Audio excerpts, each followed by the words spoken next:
You're watching the Sunoco Minor League Cricket Championship, brought to you by our 2023 partners.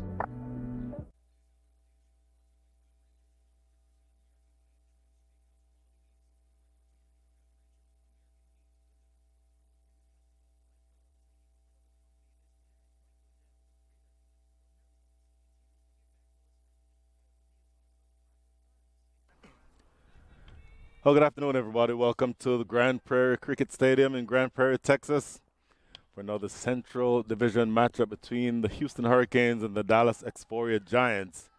Houston Hurricanes making the 300-mile drive up from the Houston area to Grand Prairie. Houston lost the toss. The Dallas Xforia Giants won, and Captain Harmeet Singh deciding to put the Houston team into bat. Jaskaran Singh Buttar with the new ball in, bowling the first delivery to Mukhtar Ahmed. Whipped away down the leg side for 4. Starting off with a boundary on this carpet of an outfield. Good afternoon, Munir Majid. Good afternoon, early good evening, Brian Walters. Can I ask you to pinch me if this is real? What a beautiful sight for cricket in the United States, in the heart of Texas. We just walked the outfield, and it's as close to AstroTurf as it could be. This one from Jaskaran Singh Buttar is on the pads, and Mukhtar Ahmed accepts the freebie to get off the mark. Oh, my goodness. What an absolutely spectacular facility. Ladies and gentlemen, I've said this, or I said it Wednesday evening. If you have the ability to come down to Grand Prairie or come up to Grand Prairie, I'll finish that thought shortly. Next delivery down the leg side. That's going to be 5 free runs, I believe. It may make it all the way to the boundary. My goodness. Akhilesh Bodagam coming across from deep fine leg, not able to stop that one. So 5 free runs provided by Jaskaran Singh Buttar. So 9 runs already and only 1 legal delivery bowled. But as I started saying, if you have the ability to come either down or up to Grand Prairie, Texas, you are looking at an absolute world-class facility. And the beauty of being in these games, minor league games, is that there is no entrance fee. So please, you're watching cricket under the lights. You have the opportunity to come down and see big-time players, big-name players, and a sport that either you know it all your life or you've just been introduced to it for the first time. Here's a perfect opportunity. Next delivery, good ball from Jaskaran Singh Buttar. Quick single taken. Harmeet Singh, captain with a shy at the stumps. Not making any contact with that, but looking to be aggressive. So, Munir, Houston has had fits and starts. Probably fair to say that they've not had the best start to the season overall in terms of expectations. What are you looking for from them today? Rightly said, Brian. And they find themselves in a situation where every game is now a sudden death. 3 wins out of 6. They've lost 3 games, so they cannot afford to lose any single game from here onwards. So it's a crucial game for them, and even the Dallas Xforia Giants find themselves in the same situation. So the winning team tonight could cement their chances, and it could be all done and dusted for the team that loses. So this is a high-stakes game. And as Jaskaran Singh comes to Fahad Babar, and that's nicely played off his pads. They might look to come back. This outfield. It's just absolutely beautiful. Just a touch off the hips, and that ball races away. So interestingly, in speaking to groundskeeper David Agnew before the game started, got the dimensions for this facility. So the northern end of the ground, which is what was referred to here as the racecourse end, and Jaskaran Singh Buttar is bowling from the southern end, the theater end. The northern end is 71 meters, 71 yards. This end, where the bowling is coming from, is 72 yards. Great delivery going by the past the outside edge. Fahad Babar caught on the crease that time, not making contact. But to finish my thought, the field to the western end is 79 meters or 79 yards from the middle of the pitch. And on the eastern end towards the scoreboard, it's 72. So the dimensions are actually much larger than several international cricket fields that you know. Yeah, and it's a supremely fast outfield. It looks like a putting green from where we are sitting. It's that good. So the batsmen need to be smart as this is played to mid-on. Coming back to that point, you can go the aerial route, but they also need to use this outfield and play the ball in the gaps and run hard for twos and threes, and also look for the boundaries while the field is up. So they'll have to be intelligent, and unlike Hurricanes, who have crumbled under pressure and they've thrown away their wickets, they'll have to play a different brand of cricket tonight if they have to come out tops. It's interesting. The last game that we saw the Hurricanes play down in Prairie View, they batted first. It seemed that they bat with a little bit more purpose batting first. And it will be interesting to see if they can carry that on again down the leg side. By the way, the umpires for this evening are Partha Patanaik, operating from the racecourse end. That's the northern end of the ground. Partha is now at square leg. And the standing umpire right now, who just signaled that wide, is Karthik Nachimutu. So it's going to be interesting to see how Houston acts when they know that they're under the gun. Missing their strike bowler tonight, Usman Shinwari, is not available. I don't think he's available for the next 2 games. And it's going to be interesting to see how well they can make up that big loss. Oh, no. Run-out opportunity here. I tell you what, the direct hit there may well have had Fad Babar in trouble. Mukhtar Ahmed not responding to that quick potential opportunity. In fact, that is the end of over number 1. 13 runs coming from it. 6 of those 13 are extras. And it will be interesting to see if Houston can continue in the same vein. 1 over bowled, 13 without loss.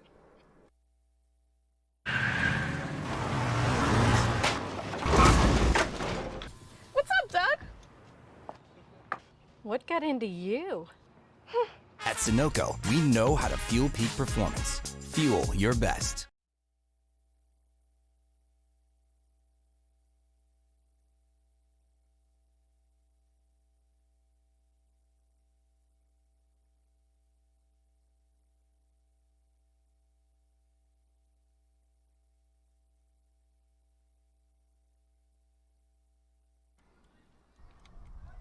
So we are resuming in the second over. 13 for no loss. Hugely contributed by the 3 wides from Jaskaran in the opening over.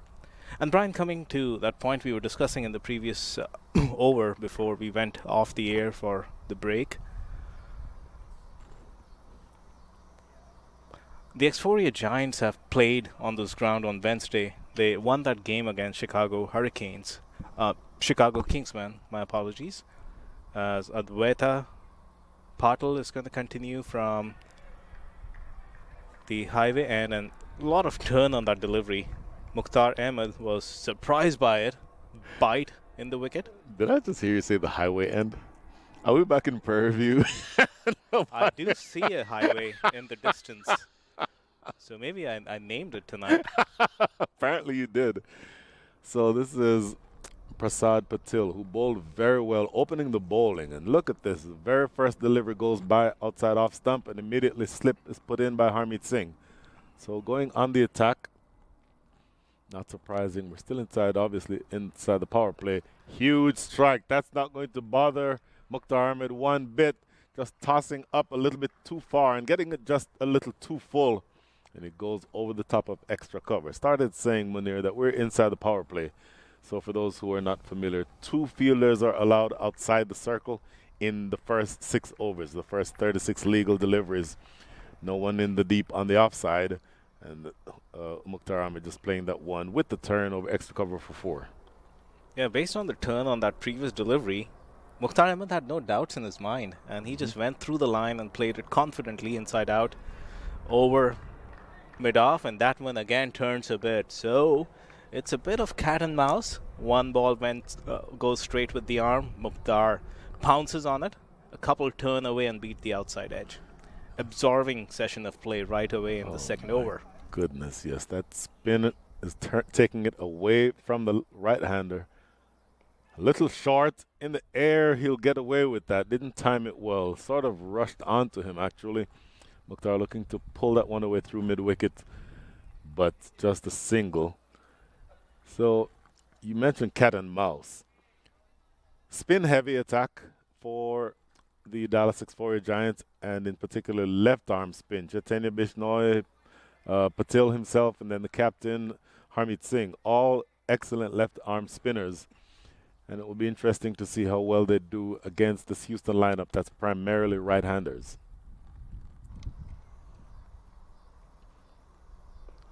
Fahad Babar looking to... He seems eager to get singles. Mukhtar Ahmed not quite as eager to run those quick singles.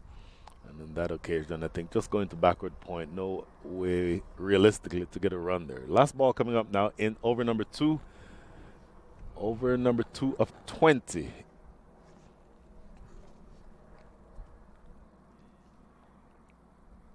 Patil again continuing around the wicket. What you wanting to do as a left arm spinner is from around the wicket, angle it into the right-handers and then have that ball turn and leave. That's why that slip fielder is in position. Good ball, full defended into short extra cover. That is no run, a good over. 5 runs coming from it. At the end of 2, the score is 18 without loss. वक्त आ गया है Lakshmi basmati rice को घर लाने का। Lakshmi extra long basmati rice. इसका हर दाना हो इतना लंबा, पकते हुए महके और प्लेट में क्या खूब खिले। हाँ, मेरे घर लाने का।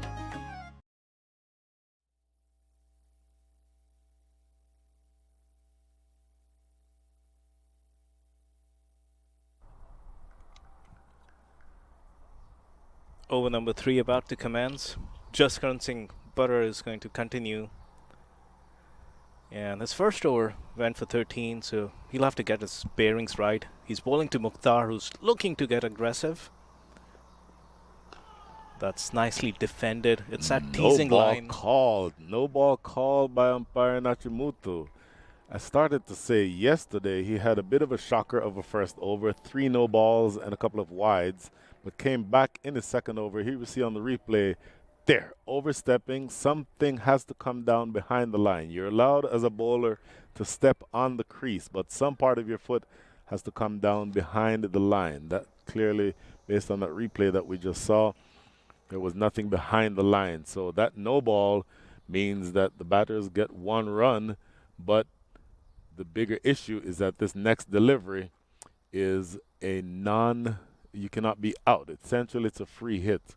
And Mukhtar Ahmed does not need any invitations to play a big shot. Skied. This will probably be taken by the keeper, but again, doesn't make a difference. And then look at this. You don't necessarily have to take it, because if you take the catch, they will not be out. But it doesn't mean that you leave it to bounce. I was mentioning, Brian, that Xforia Giants have played here on Wednesday. They won that game, but they still looked rather more nervous of the two sides. A lot of extras in the first over. There was no clear calling on this occasion. The Hurricanes, although they're, besides Mukhtar, who played for the Washington Freedoms in the Major League, no one else has played on this ground. So they could use this little passage of play and to settle the nerves, while the Xforia Giants are being a little sloppy, if I must take the leverage and say. That's better from Jaskaran and nicely played by Fahad. So, by the way, if you have anything to say to us, please join us on Twitter or X at MIL Cricket. And speaking of Twitter and at MIL Cricket, a note from Go Pack Joe already says, I'm here, Brian. Well, please identify yourself wherever you are. Come by, say hi. We'd love to see you. And thank you for coming by. Of course, a long-time supporter of cricket in this country. Really good to see you here. Jaskaran Singh Buttar again, driven down the ground. I tell you what, that would have been 4 had Jaskaran Singh Buttar not stopped it with his left foot. Munir, you don't always advise that if you're a bowler, because that's his plant foot. And I'll tell you what, that ball was struck fiercely. Mukhtar Ahmed hits the ball very hard. But in this case, it comes off. He prevents 4 runs. Yeah, Models is batting after Virender Sehwag and also is a great admirer of the UFC. Oh. So that's a dangerous combination. That really is. By the way, you mentioned someone from Dallas who's here at the ground. Shout out to all the listeners from Dallas who are watching this stream live. Yep. Why are you folks not at the ground? Exactly. Meanwhile, there was a loud appeal. Looked like it was going down the leg side. More excitement than anything else. Yeah, I'd have to say not only slipping down, I think that's also high. We'll see here on the replay. right arm over the wicket, slanting in. Oh yeah, that's definitely movement, so it's missing in terms of the line, and it struck him above the knee roll, so comfortably going down. In fact, that might have hit the thigh pad, so no realistic chance of that being given out LBW. So 2 balls remaining in over number 3. Promising sign, though. It swung off his hand in the Yes, air. You yes. saw a big exaggerated swing. Just needs to get it fuller to ask those questions. Good delivery, and well handled by Mukhtar Ahmed. He's opening the face, running it down to deep third for a single. So Mukhtar Ahmed has really looked good so far this year. He's gotten starts. I think it would be fair to say that he's gotten himself out when he's set, but top batter so far for the Houston Hurricanes is Josh Trump, but number 2 is Mukhtar Ahmed. 182 runs already for the season, 21 fours and 9 sixes with 150. So he's done really well at the top of the order. Generally a very good table setter. And I think the challenge for him is just going to be able to take those starts deeper into the innings. Last ball coming up now from Jaskaran and Singh Buttar to Fahad Babar. Hammered away, but well fielded at backward point. That saved 4 runs all day, every day. Jaskaran Singh Buttar will buy that fielder at backward point a drink after the game today. 4 runs gets taken away from the Hurricanes. After 3, the score is 22 without loss. Took that last corner pretty quick. Sir, I need 1 hand on the roof, 1 hand on the pump. Timeout for Sunoco Go Rewards. Keep pumping. With new Sunoco Go rewards, when you fuel, you save, because rewards come first.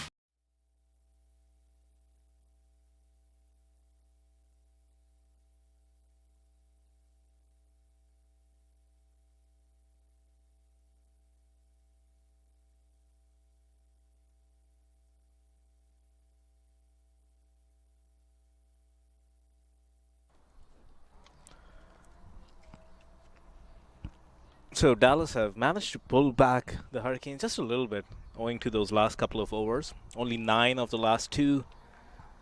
Advait Patil continuing. He's bowled his first over for just 5 runs. Brave move, Brian, to bring a spinner bowling to Mukhtar in the power play. Their spinners are very good and very accurate. So it's not necessarily as much of a roll of the dice as it might ordinarily be, because they're able to get that ball exactly on off stump for the most part and threatening that outside edge. It went away from the slip fielder, so a little bit less aggressive with the field settings. But watch that man at deep long off, and of course the other fielder outside of the circle is at deep mid wicket. Those are the only 2 in the deep, but generally the spinners, and in particular Patil, have been able to land it exactly at the right place so as not to have the big hitting Mukhtar Ahmed, and in this case Fahad Babar, get loose. So bang on target. That line and that length has been spotless. He opened the bowling as well on Wednesday evening, and you could characterize his bowling in it exactly the same way. Just able to land it almost on the proverbial dinner plate. And in fact, now a slip fielder is back in position. So there's recognition. It stroked into the offside for no run. 3 dot balls on the trot. Generally speaking, bowling very accurately, Prasad Patil. Yeah, and they've settled with Fahad Babar finally after trying with a couple of openers. They have changed the batting order a bit. But Fahad tends to complement Mukhtar so well. He knows his role. And in the first few overs, you can expect him to, as I was going to say, that you can expect him to just rotate the strike. Uncharacteristic of Fahad and uncharacteristic of Akhilesh Bodugam. What have we just witnessed? Fahad goes across the line. He was looking to clear mid-on and go in and over. And in the process, Akhilesh had so much time. You see there, he just admires the ball and lets it slip out through his hands. Akhilesh and the Dallas Xforia Giants are going to rue this miss. This is a big partnership for the Hurricanes. Oh boy, what a miss. I'll say more about that after this delivery. Short, hammered around the corner for 4. Well, a little bit of insult followed by injury. Akhilesh Bodogam has worked very hard over the last several years on his catching. You see him often taking catching practice after matches, sometimes with the coaching staff. So he'll be disappointed in that drop. But if a good fielder, when he drops a catch, he just tells himself, you know what, I'll take the next one. But this next delivery drifting just a little bit too far down the leg side and swept away for 4. So the insult following the injury. 1 ball remaining here in over number 5. Defended into the offside, and they run a quick single. So 7 runs from the over. By all means, should have been 6 runs and a wicket. But after 4 deliveries, make that 4 overs. The score is 29 without loss.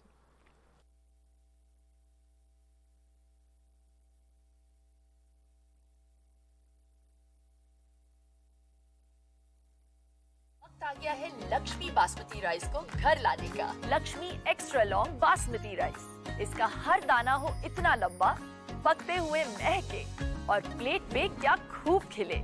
हाँ, मेरे घर लाने का। This is the Sunoco Minor League Cricket Championship 2023.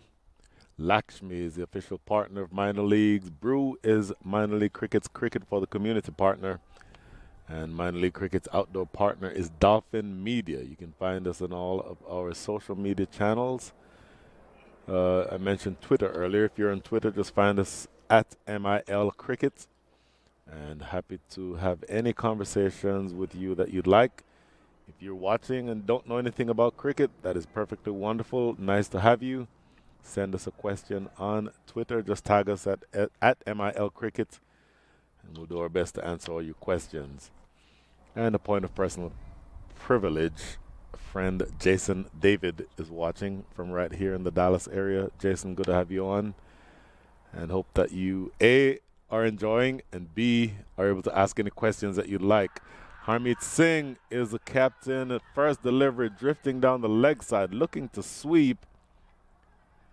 That's And rather absolutely upset that that was not given out LBW. If you watch the replay, it's clearly going down the leg side with the arm. That angle is always taking it down. You'll see Smith Patel with the flight of the ball go down the leg side. I'm just surprised with, That's very much going down the leg with side. the kind of incisive appeal from Harmeet Singh, uncharacteristic of him. Harmeet Singh thought for all money that that should have been given out LBW. I think that's hitting the 4th stump. I don't think it's hitting any of the 3 that are there. Yeah, he's still debating with the umpire. Maybe it's not about that decision. Could be something else. But going back to that last over, Brian, Smith Patel first on that free had dropped sitter, and then we had Akhilesh. I wonder if the lights are playing a role. They haven't fielded under lights much. They've played just that one game, but still there's no excuse for dropping catches like that at this level. Here's why I disagree with you. It's punched, half-hearted. Oh, I'll tell you what, had that been picked up clean, that might have been an opportunity for a run-out. Both of those catches that you referred to went straight up in the air. So if the fielder is on the boundary and it's sort of a parabola, as we see here on the replay again, if the ball had gone up and if it was a bit of a parabola, here we see reaching forward and just driving. Oh, called a no ball. My goodness, missing that live. Thank you, Roddy, with SC Tech and Productions for nudging us and letting us realize that another no ball. Well, if you don't like when your pace bowlers bowl no balls, you absolutely don't like when your spinners, who are coming from 2 or 3 steps, overstep that front line. So certainly, number 1, with the no ball, the bowler or the batter could not be out. Number 2, 1 run goes to the batting side. And then number 3, this next delivery is a free hit. So look for Mukhtar Ahmed to throw the kitchen sink here over the top of mid-off for 4. Very full delivery. Harmeet Singh trying to get that one all the way up in the block hole, but leaving it probably just a yard or so too short. Didn't quite get it as full enough as he wanted to, and driven back over mid-off. Jaskaran Singh Buttar at mid-off goes for 4. Yeah, as we look at this replay, I think he had the right idea. He could have changed the field given they got a single, if I'm correct, but he opted not to. And this is slightly, and this one, Mukhtar was looking for that shot of the back foot, gets the shoulder of the bat, big turn and bounce, and that is going to be a huge wicket. Mukhtar Ahmed is that player who could be the difference between a 150 and a 185, 190. He commands that kind of respect, and this is going to dent the Hurricanes. We'll get to the replay of that delivery. We were still analyzing that no ball and the free hit as we come back to this. So left arm around the wicket, looking to force it off the back foot. And look at Harmeet Singh. Look at Harmeet Singh turn around and glare at umpire Nachimutu, essentially saying, you should have given me the first one. I don't think there's any way that would have been out. But Karthik Nachimutu, I think, is a very good umpire and would have, had he'd been in the right position to make that decision as to whether or not that was out LBW. I don't think, and you and I think both agree that was not LBW. Yeah, and I was going to say this. Harmeet in his first over has looked very fidget at the crease. There has been a lot of body language, a lot of animation going back and forth with the umpire. This wicket is going to help him settle. And being the skipper, yes, that's going to help his team settle. He sets the tone. Yeah, that should set the tone, like you said, Brian. The new batsman is Joshua Tromp, currently at number 6 in the batting cards for Minor League 2023. He has 256 runs. He's averaging about 65. So he's been one of the prime batters, not just for the Hurricanes, but in the entirety of the minor league this season. And he's going to be under pressure. Harmeet Singh is a smart customer when it comes to his left arms. So this is going to be a good contest between Josh Tromp and Harmeet Singh. It looks like Ramiz Raja coming in immediately to first slip to put pressure on the young Joshua Tromp. Harmeet Singh, left arm around the wicket. Bang on target, as you would expect. I mentioned how good these left arm spinners are. All of them are very accurate and very miserly. 2 balls remaining here in over number 5. Again, Quick slowing it single. down. Ooh, my goodness. A bit of a chance taken there. But look, you're running a single when the ball went no further than 15 yards.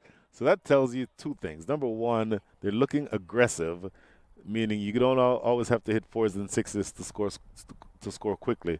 And then number 2, the athletic ability of both of these young men. Maybe Fahad Babar isn't quite as young as he used to be.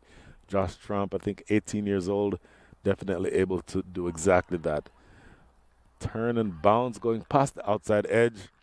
It is going to be a dot ball to close things out in over number 5. 5 finished. The score is 37 for 1.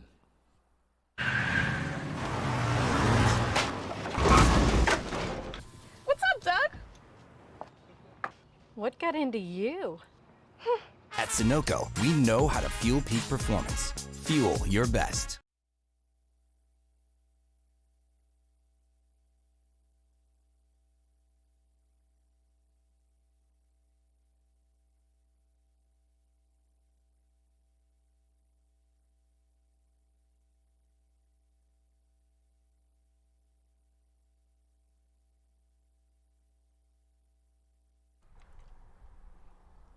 So the final over of power play is going to resume.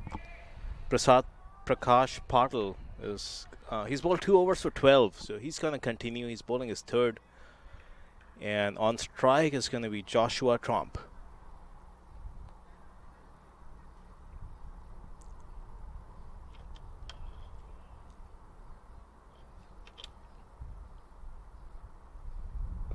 And again, that kind of arm ball, he was looking for the turn, traps him on the crease, but Josh does well to get his pad out of the way and just defend it. Josh Tromp looking very compact. Would be interesting to see how quickly he can shift into 2nd gear, 3rd and 4th gear, because they already started looking up at a big score with Mukhtar Ahmed having been dismissed. And this is nicely played off his back foot. They are looking to come back for a second. There's some confusion. Josh wanted the second. He's extremely quick. You mentioned, Brian, Fahad is not as young as he used to be. Still 30 years old. He's still pretty fit. They need to get into an understanding and start running those twos because they will be extremely crucial on this pitch and on this ground. Well, bearing in mind you're into the 6th over now, so just last two, make that the last 4 deliveries remaining in the power play. After this, the field can spread out a little bit. You can have as many as 5 fielders outside the circle, but that will provide the opportunity for more singles and twos. In the meantime, we'll see exactly how they continue bowling to Fahad Babar here.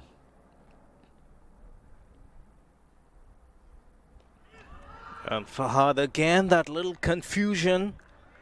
Fahad has a knack of just dropping and running. That's what he does with Mukhtar. With Josh, he'll have to re-gauge and define his role. He's still looking to do the same.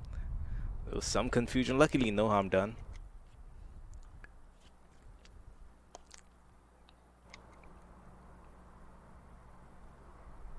And this one turns sharply. And they get through for a single finally after a couple of attempts. Well, I mentioned that you don't always have to hit 4s and 6s to score quickly. And one of the advantages of having young athletic batters who have a good understanding between them is that you can drop the ball inside the circle and still run through for singles as long as there's good understanding between you. And you can certainly do that until you get to the point where you start hitting boundaries with regularity. And this one is drop short. That's easy pickings for Joshua. The fielder at deep square is going to cut it off. Makes a good sliding save. You can afford to slide on this outfield, can you? Of course you can. That is Rehman Dar, who sprinted some 25 or 30 yards to his right. Not a clean strike by Joshua Trump. Not hitting it as cleanly as he ordinarily could have. But I think he'll be happy to see those 2 runs against his name. Looking to start shifting through the gears. And with only 2 balls remaining, make that 1 ball in the power play. And again, it's that shortish delivery. They need to get this right. This time, Josh gets it finer than the previous occasion. 4 runs there as we look at that replay. Patil erred on that occasion. The last 2 deliveries, he's dropped them short and down the leg side. Definitely down the leg side. I mentioned that they were both the left-arm spinners so far that we've seen have bowled very well generally, but this one certainly down the leg side too far, and certainly better bat on this one by Joshua Trump. So slammed away behind square. Josh Trump has 4. The score is 45 for 1 after 6.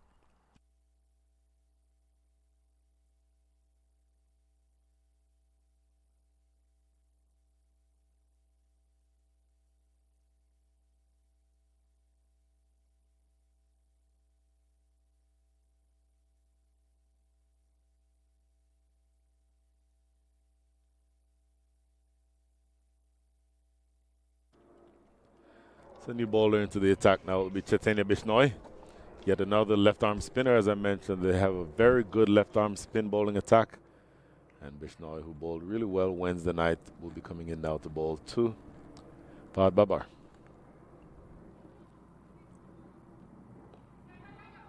And that's again that bait ball tossed up in line with the stumps.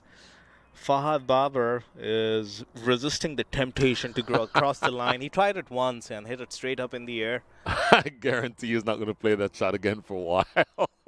Yeah, knowing Fahad, he's very measured. But he's got to keep an eye on his score. 6 of 17. He's kind of getting stuck just a bit. Again, that kind of same delivery, the bait on middle and leg, turning away, tempting to hit across the line. He's been resisting it. This is good bowling. So the spin, as I mentioned, with the lefties, taking the ball across the right-handers. And Fahad Babar succumbing to that temptation once. And luckily for him, he was put down by Akhilesh Bodogam. But I think you'll see him looking to continue being a little bit less aggressive and only taking advantage of the loose balls when they come. Yeah, both of them are preferring to play these balls off the back foot. The risk coming down the pitch is the turn that could drag you outside the crease, and Smith Patel is not going to miss a stumping if you miss a ball like that. Nicely swept by Josh, but deep square is in position. Akhilesh Bodugam, just a single. So I'm interested in seeing where Joshua Trump's favorite scoring area is. For me, that is extra cover. Extra cover is wide open right now. Harmeet Singh, the captain, is on the boundary. I'm sorry, inside the circle, and the boundary is wide open. So when he comes back on strike Josh Trump, it'll be interesting to see if he targets that area. And it's again that same kind of teasing line. We discussed that he wants to drag the batsman down the pitch.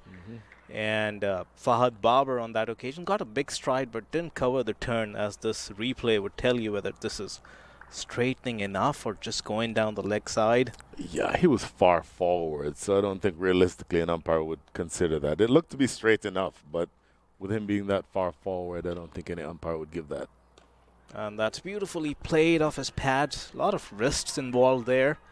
Slight misfield, but just a single. And what's happening there? We talked about some misunderstandings between these two, but Fahad gets back in time, so just a single. That is the end of over number 7. 4 runs coming from it, 31 from the last 5. Houston going at the rate of exactly 7 runs and over. Lakshmi basmati rice को घर लाने का Lakshmi extra long basmati rice, इसका हर दाना हो इतना लंबा, पकते हुए महके और प्लेट में क्या खूब खिले। हाँ, मेरे घर लाने का।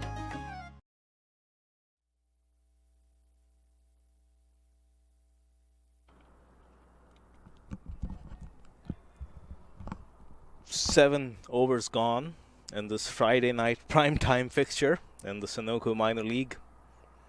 It's been even Steven so far.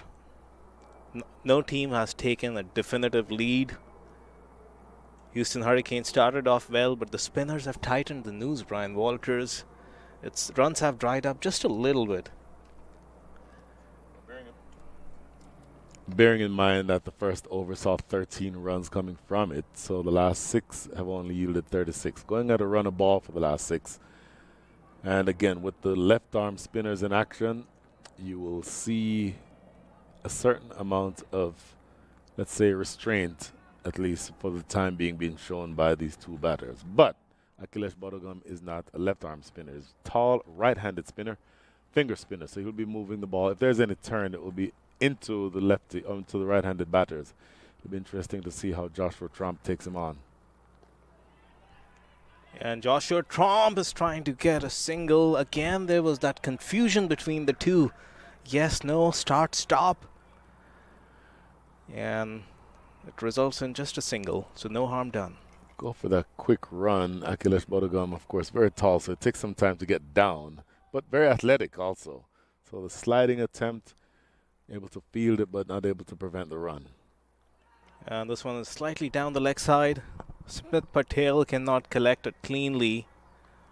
Umpire Partha signals a wide. There have been some extras in this innings. The spinners also have been very disciplined, but the opening bowler just current sprayed the ball a bit. Oh, looking for the big shot there, Joshua Trump. So I mentioned that he is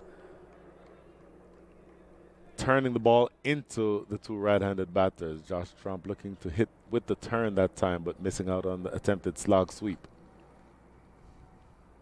And this one is dropped just outside the off stump.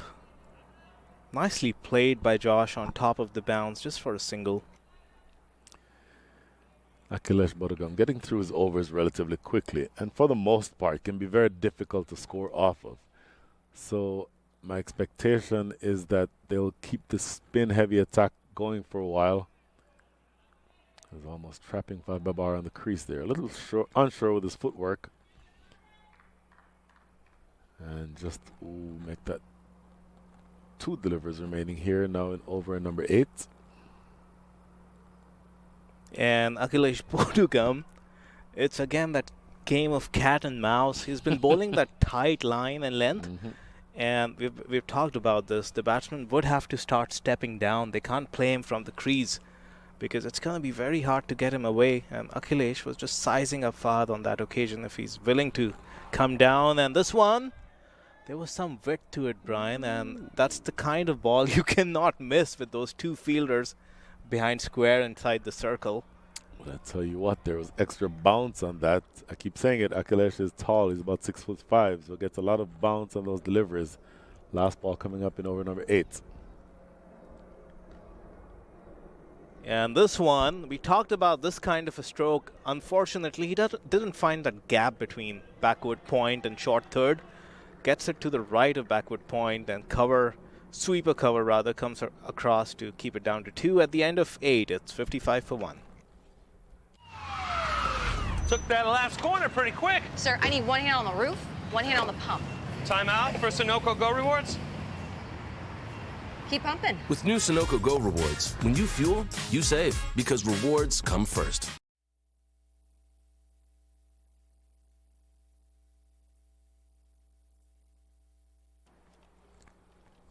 So 55 for 1 after 8.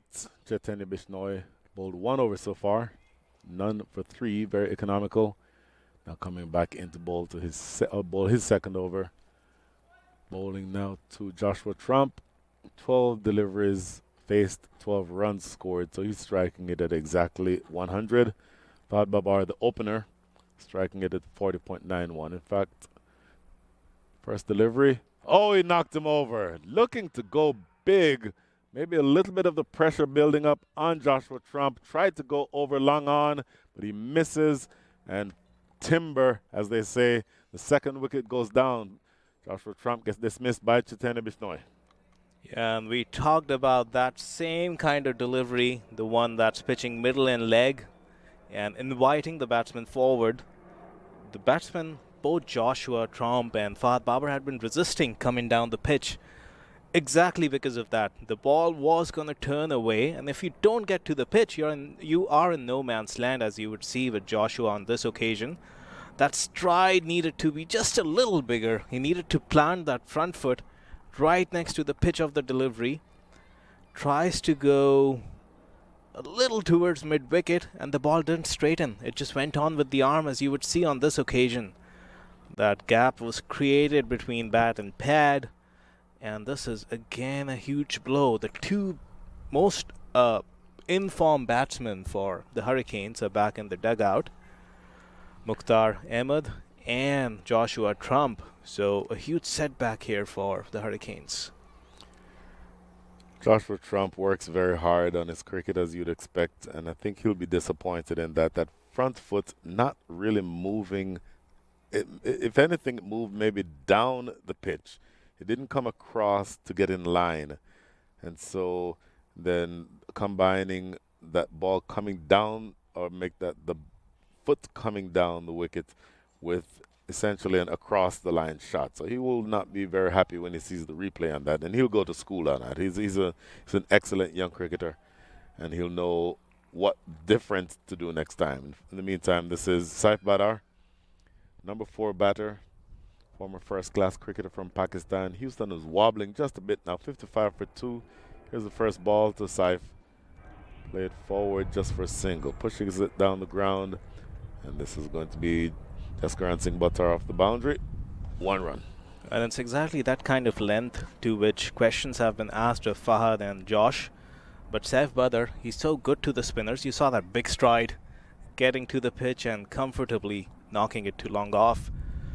Would want to see more of that from Fahad. He's batting on 9 on 22, so he is soaking all the pressure, but he needs to get a move on, and again. Yeah, it's just going to be... Yeah, he didn't have much of an idea about that. He was caught in no man's land. Just a thick inside edge and get through for a single. Well, you mentioned about Fahad Babar, 10 from 23. When he opens with Mukhtar Ahmed, they generally have a very good opening partnership, but he essentially plays, let's call it the holding position, while Mukhtar is the more adventurous one.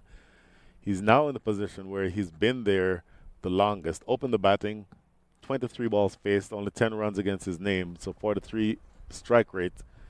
He may need to start accelerating as this is punched down the ground. Saif Badar now may be the one who starts being the aggressor, despite the fact that he's just been at the crease for 2 deliveries. Yeah, and when Fahad and Mukhtar are batting, when they open the innings, they've gotten off to starts, and Mukhtar is the one who does bulk of scoring. Now they've been asked to pull out plan B, and so far I'm not seeing a plan B as far as Fahad is concerned. And this one, that's just the kind of lucky escape you need at times to break the shackles and get out of the box. Thick edge. He was trying to again play that slap behind point, and luckily there was no slip, and that runs away for a boundary. He was absolutely trying to play that more square. I think you'll see here on the replay. Back and plays a proper square cut. Yeah, that would have been at chest height for a slip if he'd been in position. And luckily for Fahad Babar, he gets away with that. So last ball coming up now in over number 9. Tossed up and driven down the ground. This is going to be Jaskaran Singh Buttar once again. Interestingly, every time he runs in to field the ball, his hat falls off. His hat might be a little bit too big for his head. Anyway, last ball of the over goes for single. 8 from over number 9, and the score is 63 for 2. वक्त आ गया है Lakshmi basmati rice को घर लाने का। Lakshmi extra long basmati rice. इसका हर दाना हो इतना लंबा, पकते हुए महके और प्लेट में क्या खूब खिले। हाँ, मेरे घर लाने का।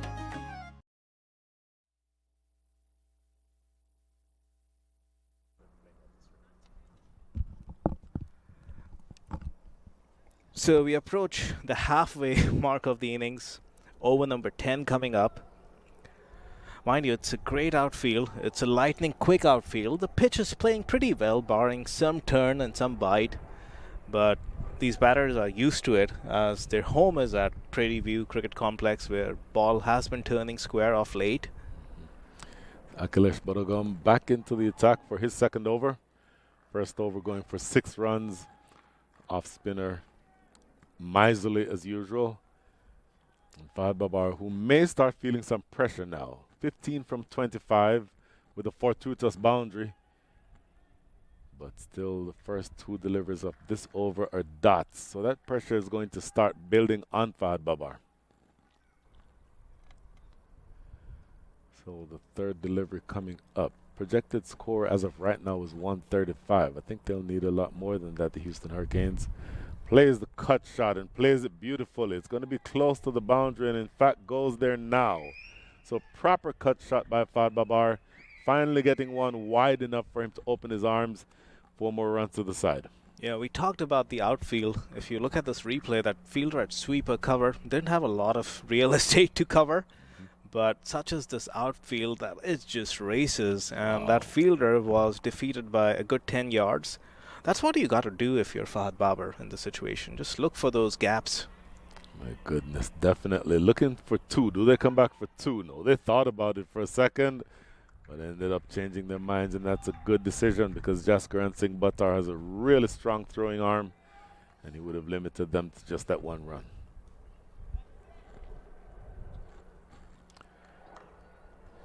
Yeah, and with just 10.5 overs to go, we saw Brian Walters 160 seem pretty chaseable under lights as the dew came on. You were calling that game, and you were pretty clear that there was some dew around 9 p.m. or so. So that's going to play a factor.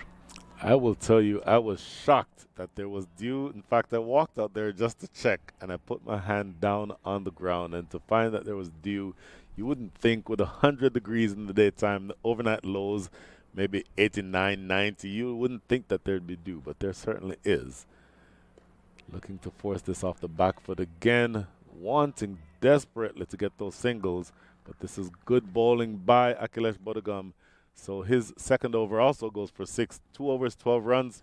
At the end of 10, halfway through the innings, the score is 69 for 2.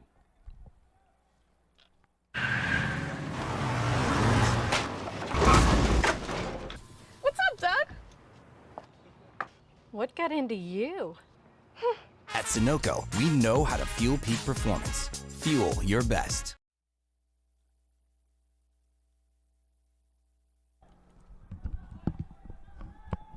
As we look at that Manhattan graph, and that first over of Jaskaran Singh went for 13 owing to 5 wides and a couple other wides. But since then, the spinners have come on and put on the squeeze. Now with only 10 10 overs to go. We said that maybe 160 might be under par. So Houston are up against it. Captain Harmeet Singh back into the attack. This is his second over. Took 1 wicket, went for 8 runs in that first over, and concedes a single down the ground to start here from Saif Badar. So Fahad Babar will be back on strike, and I think he'll be looking to sort of accelerate, not reckless, and a half-hearted run, going for that quick single.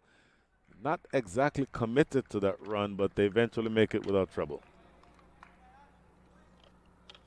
Yeah, the only way you can be effective and press on the spin is to get to the pitch of the ball, because Harmeet is not dropping it short. That's a very difficult length to play from your crease. So Harmeet continues. Playing right back to Harmeet for no run. So it's not too early, Munir, to think about projected scores. As of right now, Houston is scoring at the rate of 6.67 and over. That means that they are projected to score 133. We'll go through a couple more of those in a minute. This is played into the onside for another single. So at this current rate, they get to 133. For them to get to that 160 mark that we were talking about, 10 and over from here gets them to 164. They have 8 wickets in hand, so that's not out of reach. But they're going to have to be very careful with how they construct the innings from here forward. Off the back foot, the sweeper is on the boundary, so that will just be singles. Yeah, the thing about projected scores, Brian, is you got to keep in mind who are the batsmen who would be facing a majority of those 55 deliveries. Mukhtar and Josh, their 2 biggest names, the ones who are firing, are back in the dugout. Pushes this one through more quickly, does Captain Harmeet Singh. So another economical over. The last 5 overs have only gone for 28 runs. And the Houston side is struggling. It feels like that run rate is coming all the way down to 6.73. At the end of 11, the score is 7-4 for 2.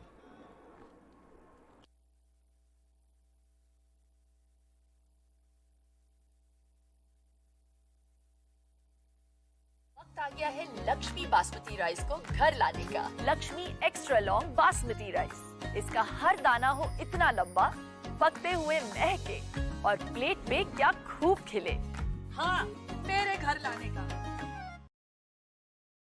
Chennai Super Kings and Washington Freedom, Chaitanya Bishnoi.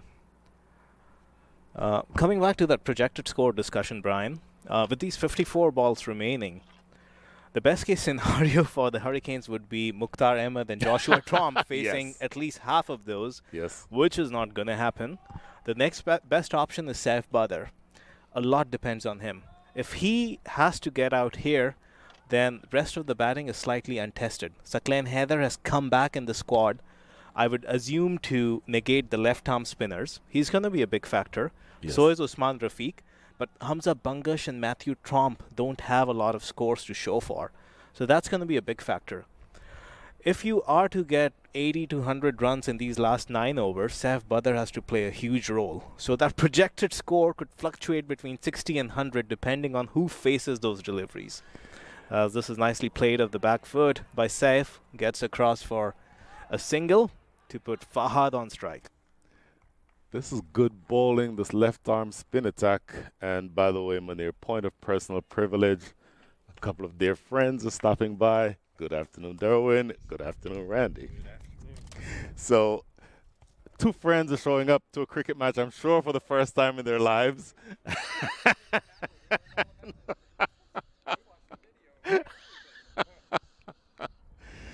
Once again, if you are within the sound of our voices and you are close to the Grand Prairie Cricket Field or the Grand Prairie Cricket Stadium, please come on down. It costs you nothing to come in, and you get to see a high-level cricket match. My apologies, Munir. I missed the last 2 balls. Tell you what, that was knocked in the air, almost a return catch. Bishnoi really quickly, athletically making sure that there was no single there. I was as engaged in the introductions as you were. And from the Man Bun Club, respect to one of the folks who has come to greet us in the commentary box. 2 singles and a dot ball in this over. And Saif Badar Again, a dot ball, so just 9.5. In fact, it's 50 deliveries, exact 50 deliveries to go in this innings. Going by the game on Wednesday, the Hurricanes would have to get something in the range of 80 to 100 runs. Even 160 may not be defendable, Brian, under lights. 160 will not necessarily be easy to defend, but if you are the Hurricanes, you have to tell yourself, look, they're 8 wickets in hand. It doesn't matter who scores runs now. We need to be a little bit more aggressive. So I think, particularly Saif Badar, you're going to have to see him start accelerating from here and just punching this one down the ground. But I think you're going to have to see some sort of effort to be a little bit more aggressive, if not reckless. You sort of have to start looking for the quick singles and then manipulating the field to whatever extent you can, because much depends on the next 49 balls. Yeah, they cannot just absorb these 2 and 3 runs overs, as we just brought up that point that Fahad Babar needs to get a move on, and that would count as a move and a half. Slog swept, dispatch for a 6, and it goes up in the stands where that privileged platinum access area used to be during the Major League Cricket. This is a good shot. A little bit too straight by Chetani Bishnoi. Going down the leg side. Yeah, absolutely slanting down leg. And Fahad Babar only too happy to jump all over that one and slapping it over backward square leg for his first 6. A welcome 6 for the Houston Hurricanes. 83 for 2 after 12.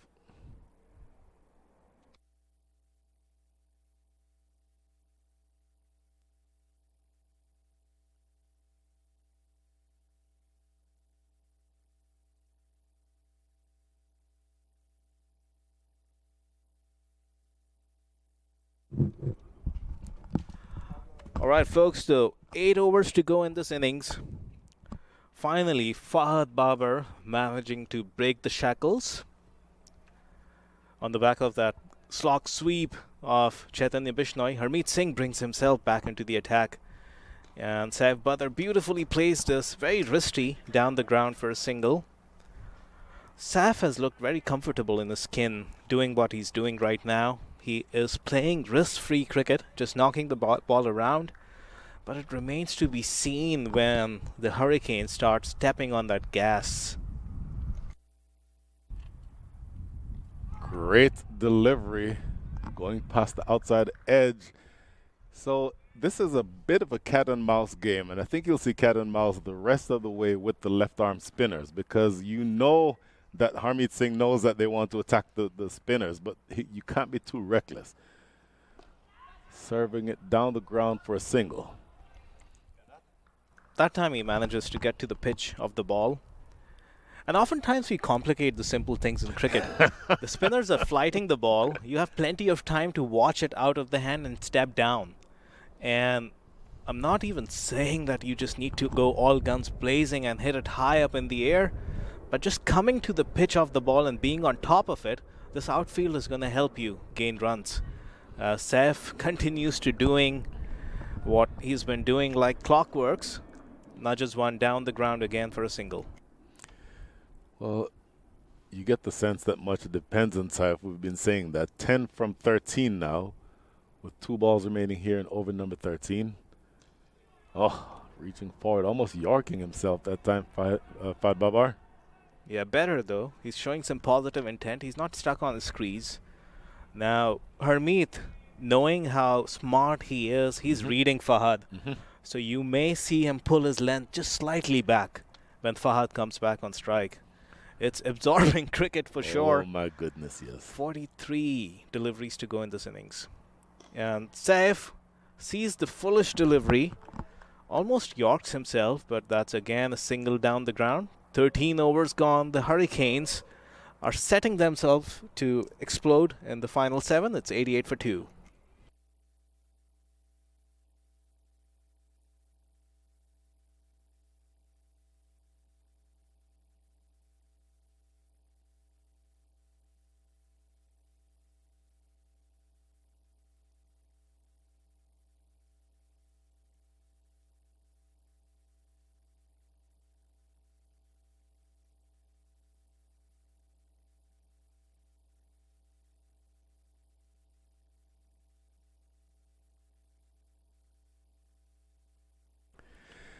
So, 13 overs up. We're down to the last 42 deliveries. What do you get from 42 deliveries?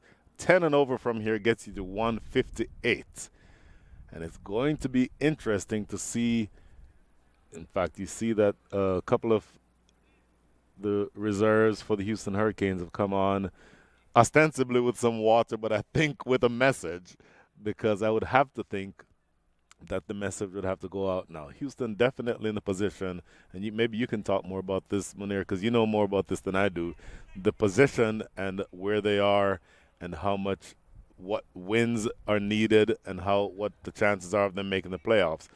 But for me, the bottom line is that you need to go all out. And fortune favors the brave. You need to play some aggressive cricket from here. Not reckless, but you need to be aggressive because you're on the outside looking in at this stage. Yeah, that kind of gets tricky in the business end of the season, Brian. Very hard to make a guess that who has got a sighter on those 4 spots from this division. As far as the Hurricanes are concerned, they just know the task in front of them is to win all their games, and so is the case with Xforia Giants. So often it just helps to put everything and block all the noises and be in the moment. Yes. Put the best foot forward and try and just win it game by game. And that's what they need to do, although this is a tricky situation, mind you. They've lost their 2 biggest batsmen, the highest scorers this season, and the batting to come, it's been their Achilles heel. They try and go all guns blazing from ball 1, and the batting just collapses. So, like I've been saying, a lot of onus is on Saif Badr in this innings. He's on 11 of 14, and he needs to ensure that he bats deep in this innings. He's the guy who can get them beyond 160, 170. He absolutely needs to bat deep. And so maybe if you're constructing the way that this innings would look the rest of the way, maybe you say, okay, Saif Badr, you're going to bat all the way through. There are some big hitters to come. You talked about Sakleen Haider, who would be excellent against the left-arm spin. You would think he'd be the one coming in next. And then, of course, Usman Rafiq, the captain, is a big hitter. So maybe that means that Fahad Babar really needs to accelerate from where he is now, 31 from 37 with 2 4s and a 6.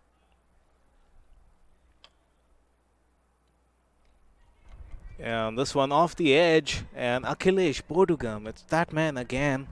He's not having the best of days in the field. He's usually a very safe fielder. A slight misfield gets them a single. Yeah, this is going to be Prasad Patil with his last over. 3.1 overs so far, none for 21.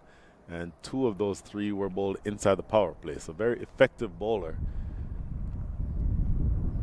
And this is very short, and Fahad Babar, he would be disappointed with that. He could have put that anywhere, but he picks that fielder, Jaskaran Singh, backward of square, and that brings about his downfall. He had absorbed many deliveries, and he needed to break free and make up for those. He fails to do that. 31 of 38. There's not great returns in these kind of circumstances as far as Fahad is concerned. Yeah, this is a genuine long hop, and Fahad Babar will be disappointed that he did not do more with that. But look at the athletic ability by the tall opening fast bowler. Always good to see somebody the size of Jaskaran Singh Buttar, probably around 6'3", but gets down low, really low to the ground, and gets that catch.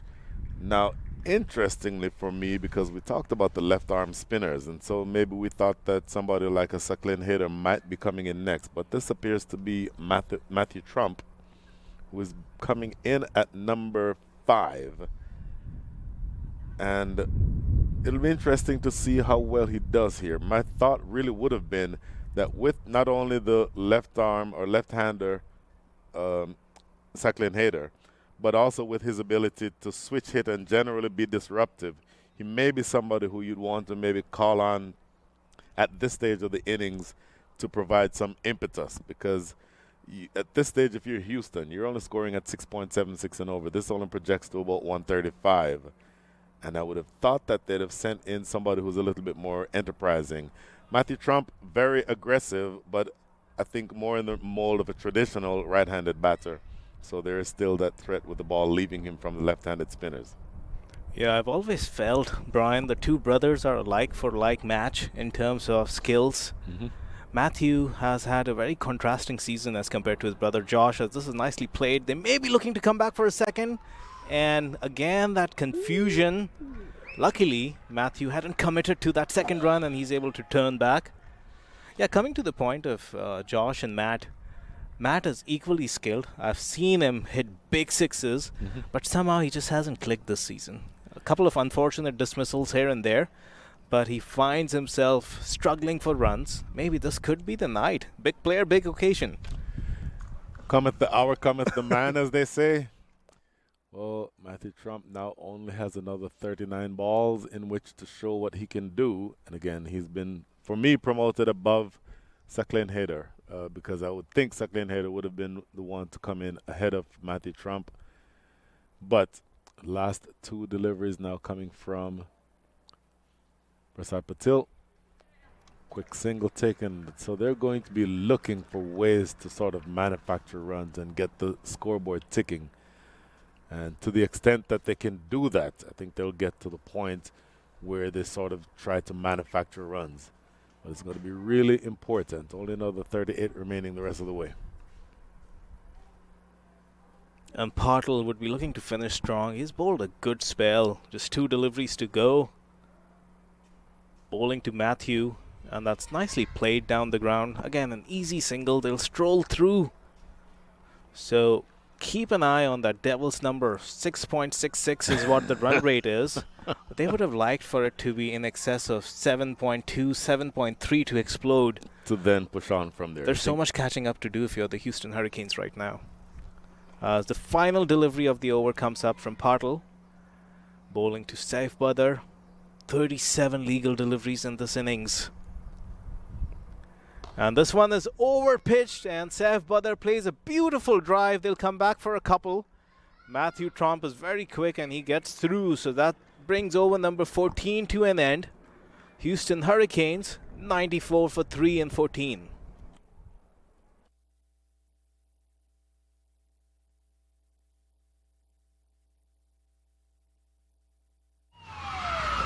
Took that last corner pretty quick. Sir, I need one hand on the roof, one hand on the pump. Timeout for Sunoco Go Rewards. Keep pumping. With new Sunoco Go Rewards, when you fuel, you save, because rewards come first.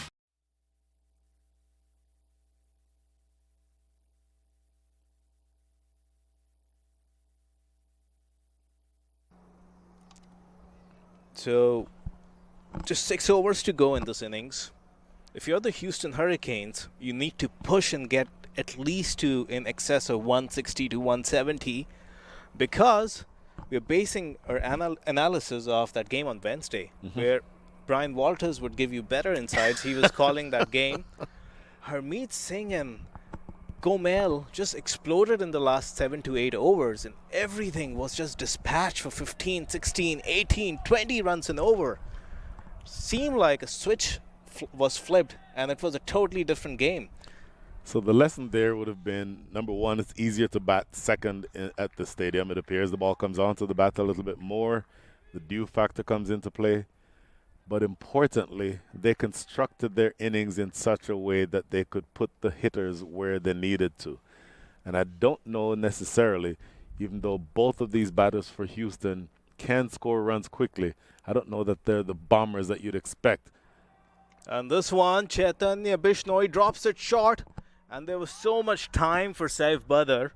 He's been measuring up the bowlers, just looking for singles. Those are the kind of freebies he needs to just hit the ground running and explode in these final 5.5 overs. My goodness, going down the leg side. And Saif Badr helping himself, going down on one knee. I think that he may have thought that he hit that cleaner than he actually did. Good work by Akhilesh Bodhagam, but not able to get across to it. Interestingly, now they switch out Akhilesh Bodhagam, bring him inside the circle at extra cover, and he's make that short square leg. And the fielder who is now replaced him down at deep square leg is Ramiz Raja. So maybe they're looking for somebody who's a little bit quicker across the ground for that reason. And this one, nicely hit by Saif Badr. It's only going to be a single. see a little bit of the frustration, creeping in for Saif Badar, hammering his bat against his pad. You might have heard it in your screens, but Matthew Trump now showing the ability to get through the runs. In fact, this is just going to be a single down to mid-wicket.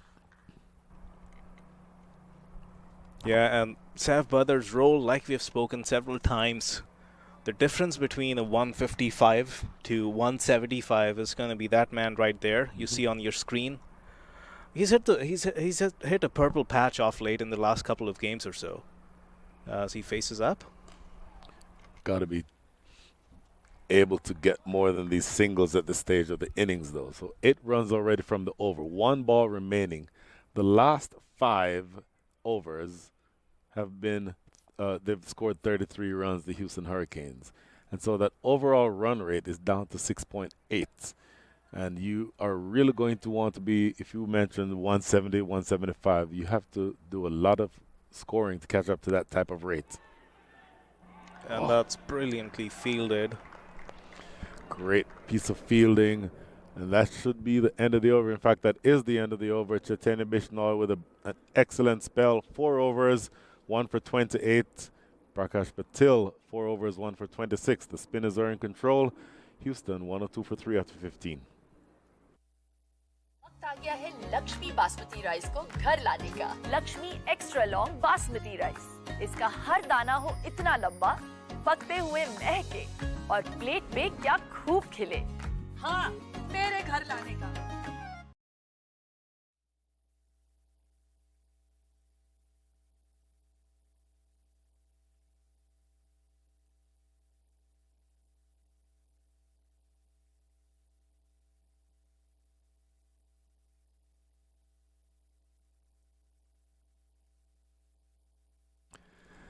So we're down to the business end of this innings. The Houston Hurricanes, after having been asked to bat by Captain Harmeet Singh of the Xforia Giants, never really able to build any big partnerships.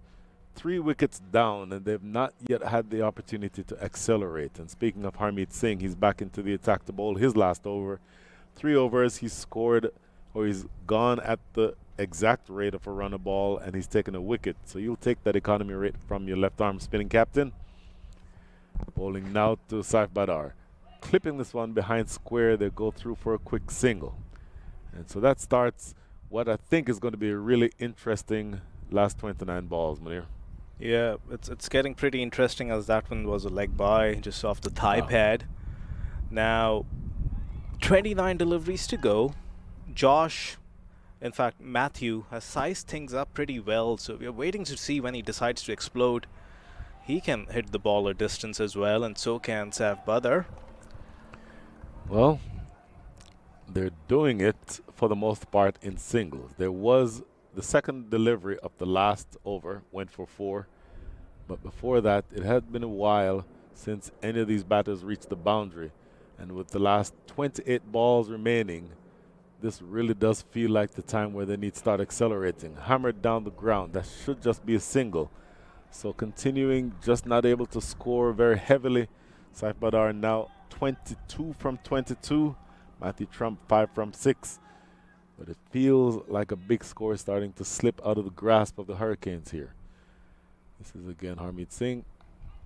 Trump forcing it off the back foot. 2 is the call. Do they come back for the second? Oh my goodness, not able to. Might have been a good call because the throw from that fielder, Jaskaran it's that man again. Yep. That was a rocket throw on the bounce right on top of the bales for Smith Patel to effect a run out. So a good call from Saif. So you're starting to run out of balls here. Last 26. Make that last 25 as a precious dot ball is bowled by Harmeet Singh. 1 more delivery remaining in the day with the ball for Harmeet Singh. So you'd have to tell yourself all 3 left arm strike bowlers or spinners have been bowled out. This really would be the time for you to go aggressive. Starting after the next delivery. Down the ground should just be a single. So further to that point, that is the end of the spell for Harmeet Singh. What an excellent spell for him. 4 overs, 1 for 22. We're down to the last 24 balls. Houston Hurricanes are 107 for 3.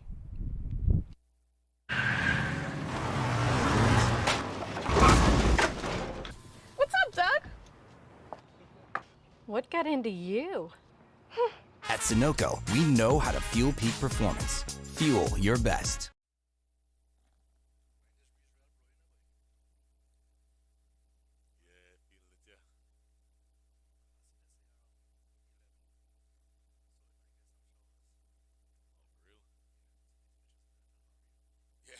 Exactly. So 107 for 3. Now coming into the attack is Udebir Singh Walia, young U21 player, seamer. And I'll tell you, he's bowled really well. In fact, he bowled well on Wednesday.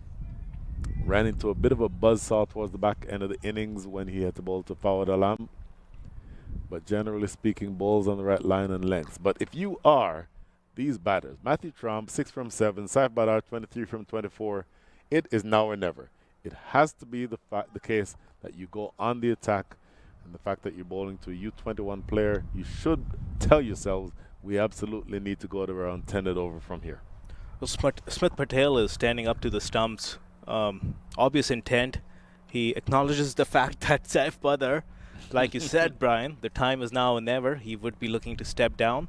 Mind you, out of the 16, there have been only 2 overs of pace. It's been death by spin, and working this one down to mid-wicket for a single.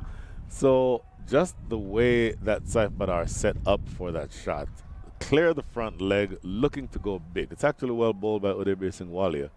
But to me, that means that that Saif Badar understands the urgency of the moment. Now bowling to Matthew Trump, stroke down the ground, should just be a single. yeah, and given all the 3 spinners have bowled out, and Akhilesh Bodugam is not having the best of days. He's just gone for 12, but he, as in Hermeet, won't like to bowl him to these right-handers. It may be Jaskaran and Udebir Singh bowling out in the death.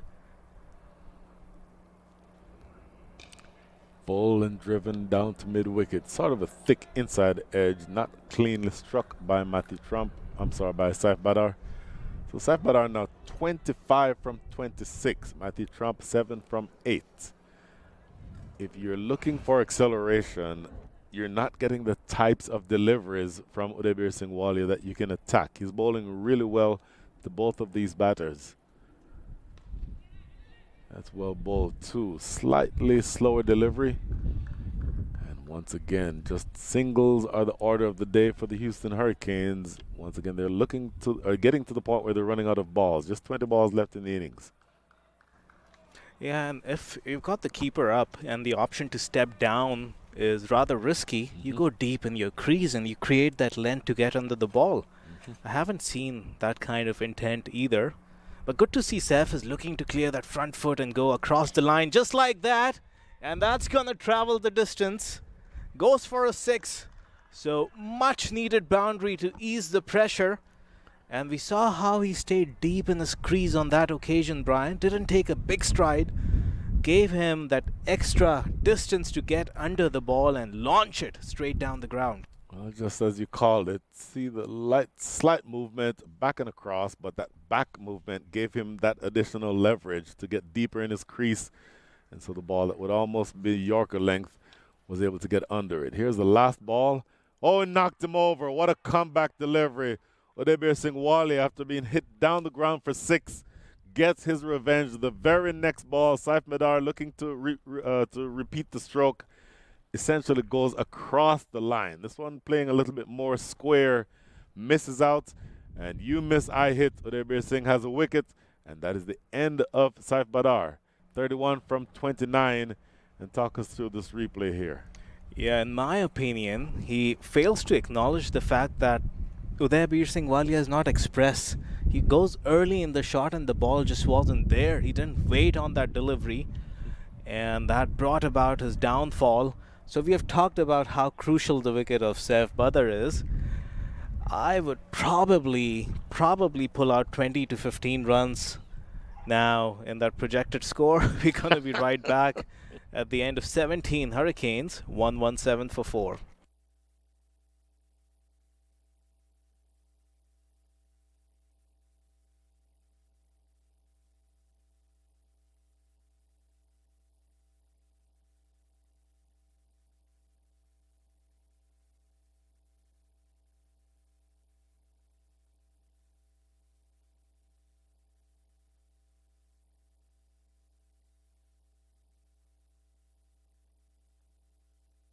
Last 3. A shout out to some of the local lads who have shown up in the stands, and they've been cheering on their respective teams. I'm sure the respective team doesn't apply in this case. They're all Dallas local lads. Yep.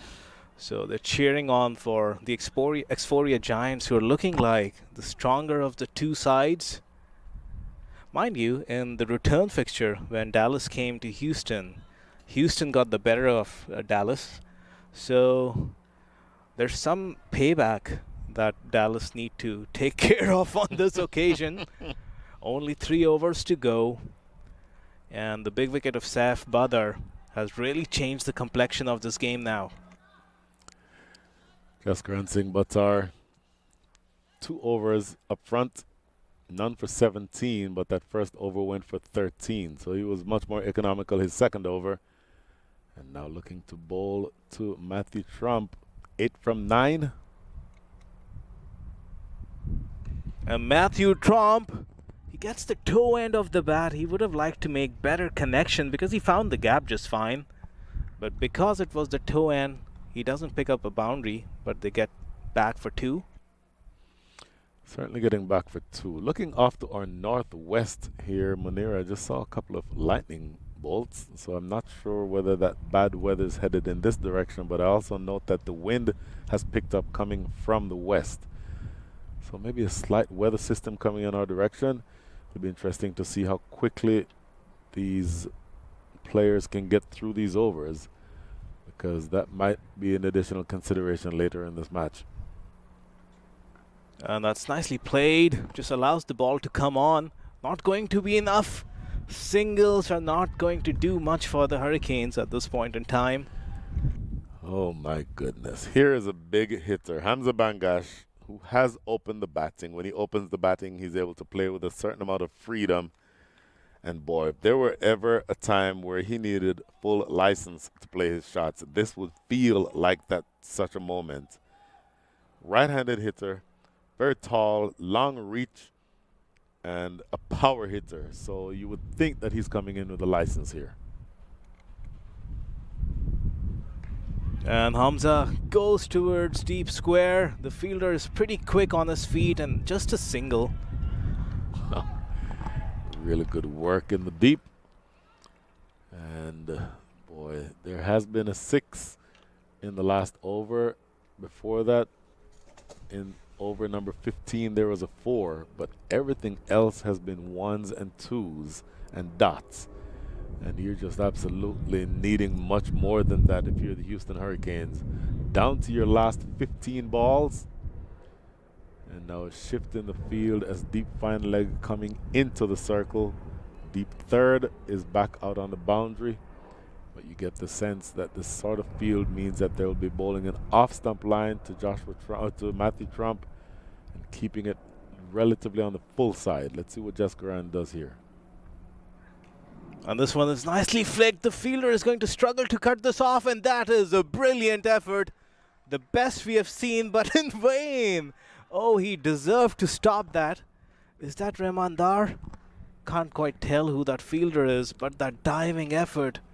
I will tell you that is a fantastic effort. Unfortunately for him, not able to have success. That is indeed Remandar sprinting to his right, and a diving attempt actually stopped that ball momentarily, but not able to stop it cleanly, and it ricocheted. Here you see on the replay that diving attempt stopped it, but agonizingly rolling and then teasing him, rolling parallel to the ropes for a while before it eventually touched. So a welcome boundary for Matthew Trump. Need a whole lot more of those, though. Jaskaran Singh needs to come back outside that off stump as he continues, and he does on that occasion, and that's Nicely played by Matt. Nothing to it, just a single, which is not going to do much harm. And this one, Akhilesh Bodugam, it's that man again. He has been moving around the field, and there have been a lot of unforced errors by Akhilesh. Well, this throw not picked up cleanly, and unfortunately for the Dallas Xforia Giants, no one backing up. So every bonus run that you can take at this stage, if you're Houston, you'll take it. And interestingly for me, it puts Matthew Trump back on strike. So that gives him an opportunity, the last ball here, to sort of manufacture something off of Jaskaran Singh Buttar. An under edge on that occasion. Smith Patel with a diving effort doesn't get a hand to it, so they'll come back for another couple. Decent over this one. 10 off it. And after the end of 18, the Houston Hurricanes needing to do a lot more than what they have done so far. 129 for 4. We'll be right back. वक्त आ गया है Lakshmi basmati rice को घर लाने का। Lakshmi extra long basmati rice. इसका हर दाना हो इतना लंबा, पकते हुए महके और प्लेट पे क्या खूब खिले। हाँ, मेरे घर लाने का।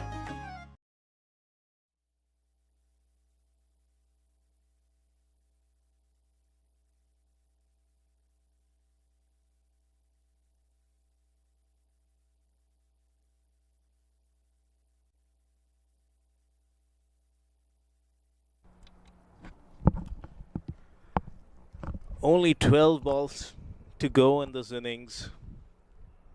You see the sponsors in the backdrop. Sunoco, Lakshmi. As far as the Hurricanes are concerned, they'll have to explode in these final two. Something in the range of 25 to 30 runs may not be enough. Boy, I tell you, the Dallas Xforia Giants are a really good batting side. And batting second under these conditions, I would have to think that they'd be looking comfortable in their minds if their target is anything under 150, 155. So 129 is the score now, 4 wickets down. So they need to score at the rate of 11 and over to get to 150. Swipe and a miss by Hamza Bangash. Down now to 11 balls remaining in the innings. We talked about the curious case of Hamza Bangash. I've not seen him in a finisher's role in all the teams he plays for. For me, he's always been a good T20 opener. Loves fielding restrictions. Very good with the new ball. And he's a power hitter, but he struggled to get just going off the blocks. Oh! And I should just do that more often. Every time I brought out that kind of analysis, the batsmen have had me have my foot in my mouth. But that's what they need from Hamza Bangash. He's been put in that role to hit those kind of sixes. He hasn't got going in these last couple of games or so. Doesn't have a big score to show for coming during the later stage of the innings. And he's somebody who's so good hitting across the line. He can hit those sixes. Can he deliver a couple more lusty blows in this over? Yes, he can. That's another 6, consecutive sixes. And this is out of the ground, actually. This bounces over by the playground out of the stadium. So said, so done. Munir, maybe you should have been saying this all along, because Hamza Bangash, who I agree with you, is, I think, much more suited at the top of the lineup as a power hitter. But coming in here, he has full license, and he's doing some big hitting. Now, looking at the chart that we have here, that distance, the boundary where that ball just went is 69 yards. And it crossed, well, it bounced on the terrace and went over into the playground. So I'm thinking that that ball was hit at least 85 yards. So not a small hit, and he has the capability of hitting much bigger than that. A replacement ball coming in, but my goodness, Houston needs a whole lot more of those last 2 strokes that they just got from Hamza Bangash. Yeah, and we also got to acknowledge the fact that that was a throwdown in that slot. If you are Uday Veer Singh Walia, you want to stay away from that half volley. Oh. That's what every batsman wants in these final stages. And you can bowl 3 more of those and you'll get hit for 3 more sixes. I can assure you that. That is the case with Hamza Bangash. No question. That ball has to be much fuller. You'll take a low full toss that gets knocked down the ground for a single from here. And that one, it was straight to the fielder at covers. And that was Patil, if I'm correct. He opened the bowling.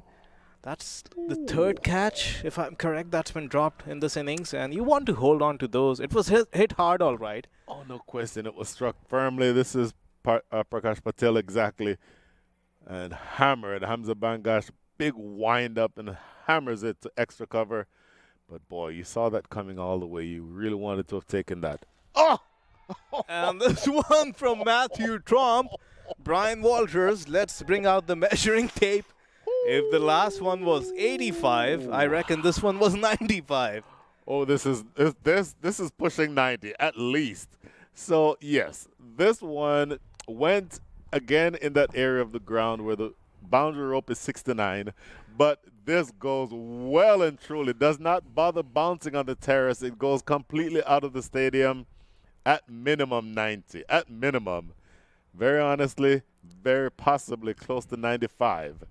Here we see on the replay again, a golf swing, absolutely clobbering this one. Matthew Trump will be really happy when he goes back home and watches this replay. That is out of the stadium. And really valuable runs coming in at the back end of the innings here for the Houston Hurricanes. Yeah, compared to where that Hamza shot landed, this was it still had so much height to it. And we said the same thing, that although Matthew doesn't have decent returns in this season, he's a like-for-like match for his brother. They're almost identical replicas if you watch them bat. Very similar styles, same kind of strokes. And if you told me this was Josh hitting the 6, I would take your word for it. Let's see a replay on the 2 6s as we wait for a replacement ball. First 6 by Hamza Bangash, hammered it straight, and once again bouncing. The first time it lands is on the terrace and bounces over. But look at Matthew Trump here, just teeing off. Plenty of height and even more distance. Absolutely beautiful looking strike. Matthew Trump will be proud of that when he goes back home and watches it tonight. So easily the most productive over of the innings so far. 19 already from it. 7 balls to go in the innings. 1 to go here in over number 19. And we finally do have a replacement ball. So having to probably dip into the pocket and get some increased budget for used cricket balls, because these 2 Houston Hurricanes batters, middle order batters, are looking to put pressure at the back end of this innings on to the Xforia Giants. And by the way, they're now up to 148. So that's much more like what they had in mind. Yeah, and if you look at those 3 6s, the thing that was similar or common in all 3 of them was that half volley. On that second 6, you saw how Uday Wali, at the moment the ball came out of his hand, he knew he what was happening. grunting. But he keeps repeating the same mistake. He needs to finish this over strong. There's been 19 runs off this. Yes. He cannot afford to bowl another one of those half volleys. Here he comes. And that was also in the arc. Bit outside the off stump. This is tremendous batting by Matthew Trump. Houston Hurricanes, now they are chirping in that dugout you saw. Some of them are up on their feet. The manager is clapping. Now that's the kind of finish they needed. 23 of that over as we look at this replay. Oh my goodness, giving him a little width. So the young man getting it wrong this over. Tries a slower delivery but leaves it too short and just a touch wide. And it was slammed away through backward square, or backward point rather. Rolls across the carpet. 23 big runs coming from over number 19. Last 6, Houston is 152 for 4.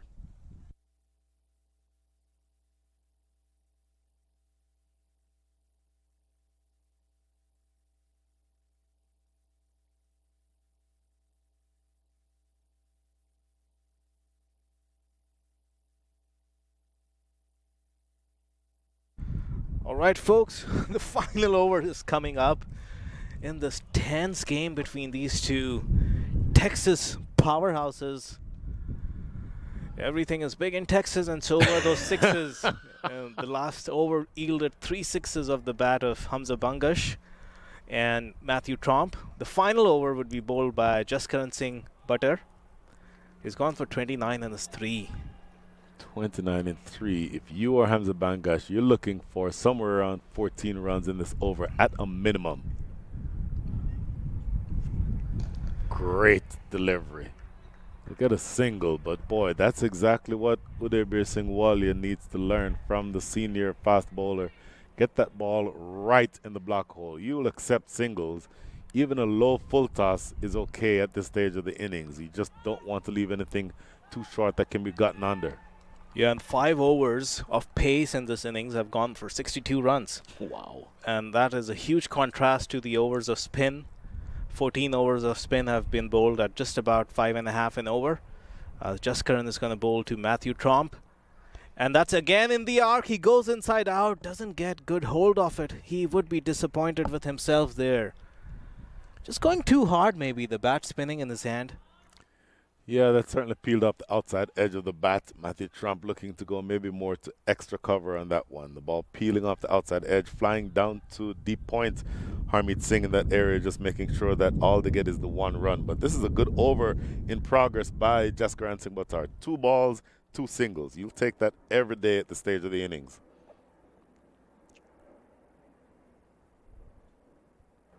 Hamza is standing deep in his crease. And Jaskaran Singh, he was sizing up Hamza. He knew he was going to move as he got into his delivery stride. And he did move. He was trying to move away from the stumps and create some room. So he pulls out. Oh, it's really interesting to see. As a bowler, running in, it is such an underrated skill that you're keeping an eye on the batter right at the point where you're about to release the ball. Let's see what he does here. And that's again in that arc, but that sweeper, in fact, the cover inside the 30 yards, Harmeet Singh. So he comes across as just a single. Not the kind of result the Hurricanes would have wanted. Just 3 singles in this final over. What an over. I mentioned that they would have wanted somewhere around 14 or 15. So they're at 155. A golden number, if you're looking for one, would be 165 from here. So you'd have to try to manufacture some way, whether it be a scoop shot, whether it be reverse, some way to get 5 or 6 or 10 runs from these next 3 deliveries. Yeah, and they haven't really been those Yorkers. They've still been about that kind of length where you can get under. Just the case is that they haven't made good bat-to-ball contact in this over. That could change with 3 deliveries to come, and these 2 being quite capable of clearing the boundary down the ground. 3 deliveries remaining. Boy, you'd have to think that you're swinging for the fences at minimum. But if it were Joshua Trump on strike, I would see him potentially playing the scoop shot. Never seen Matthew Trump play that shot, but it certainly would be one that would be under consideration here. Third man has come in. Long off has dropped back, and he goes short. And this one is coming towards us. There we are. And change in attack. He tried something different. He was becoming predictable, Brian Walters. Goes into the body, but with your fine leg inside the circle, was that a good idea? For me, we sometimes make things more difficult than they need to be. Short is not what you want to bowl at this stage of the innings, exactly as you say, Munir, with fine leg inside the circle. So, I certainly would not have minded another full and straight ball. Make the batter have to make the difference or have to do something different. But you've given away 6 runs. Houston will absolutely love that now with 2 balls remaining. And this is a slower one, and Matthew goes inside out. They would be looking to come back for the second. Not really. That's decent work by the fielder. And an apology is in order on the last delivery. Fine leg Ramiz Raja was right on the fence. But the contact was so good, he just saw the ball sail over his head. Final delivery of the innings, Brian Walters. Last ball. I mentioned 14 in this over. They now have 10. Can they get to 14? Better yet, can they get to 16? Hamza Bangash is on strike. He is 16 from 7. Hamza Bangash can hit the ball 100 yards. Jaskaran Singh Buttar is bowling gas. He's going to need to keep the ball out of the hitting zone. Akhilesh Badagam going back on the ropes at deep third. That tells me short of length, I would prefer full and straight, but let's see what he does here. And this one is in the slot, but again, it's that same fielder, Harmeet. They failed to evade him on 3 occasions in this over.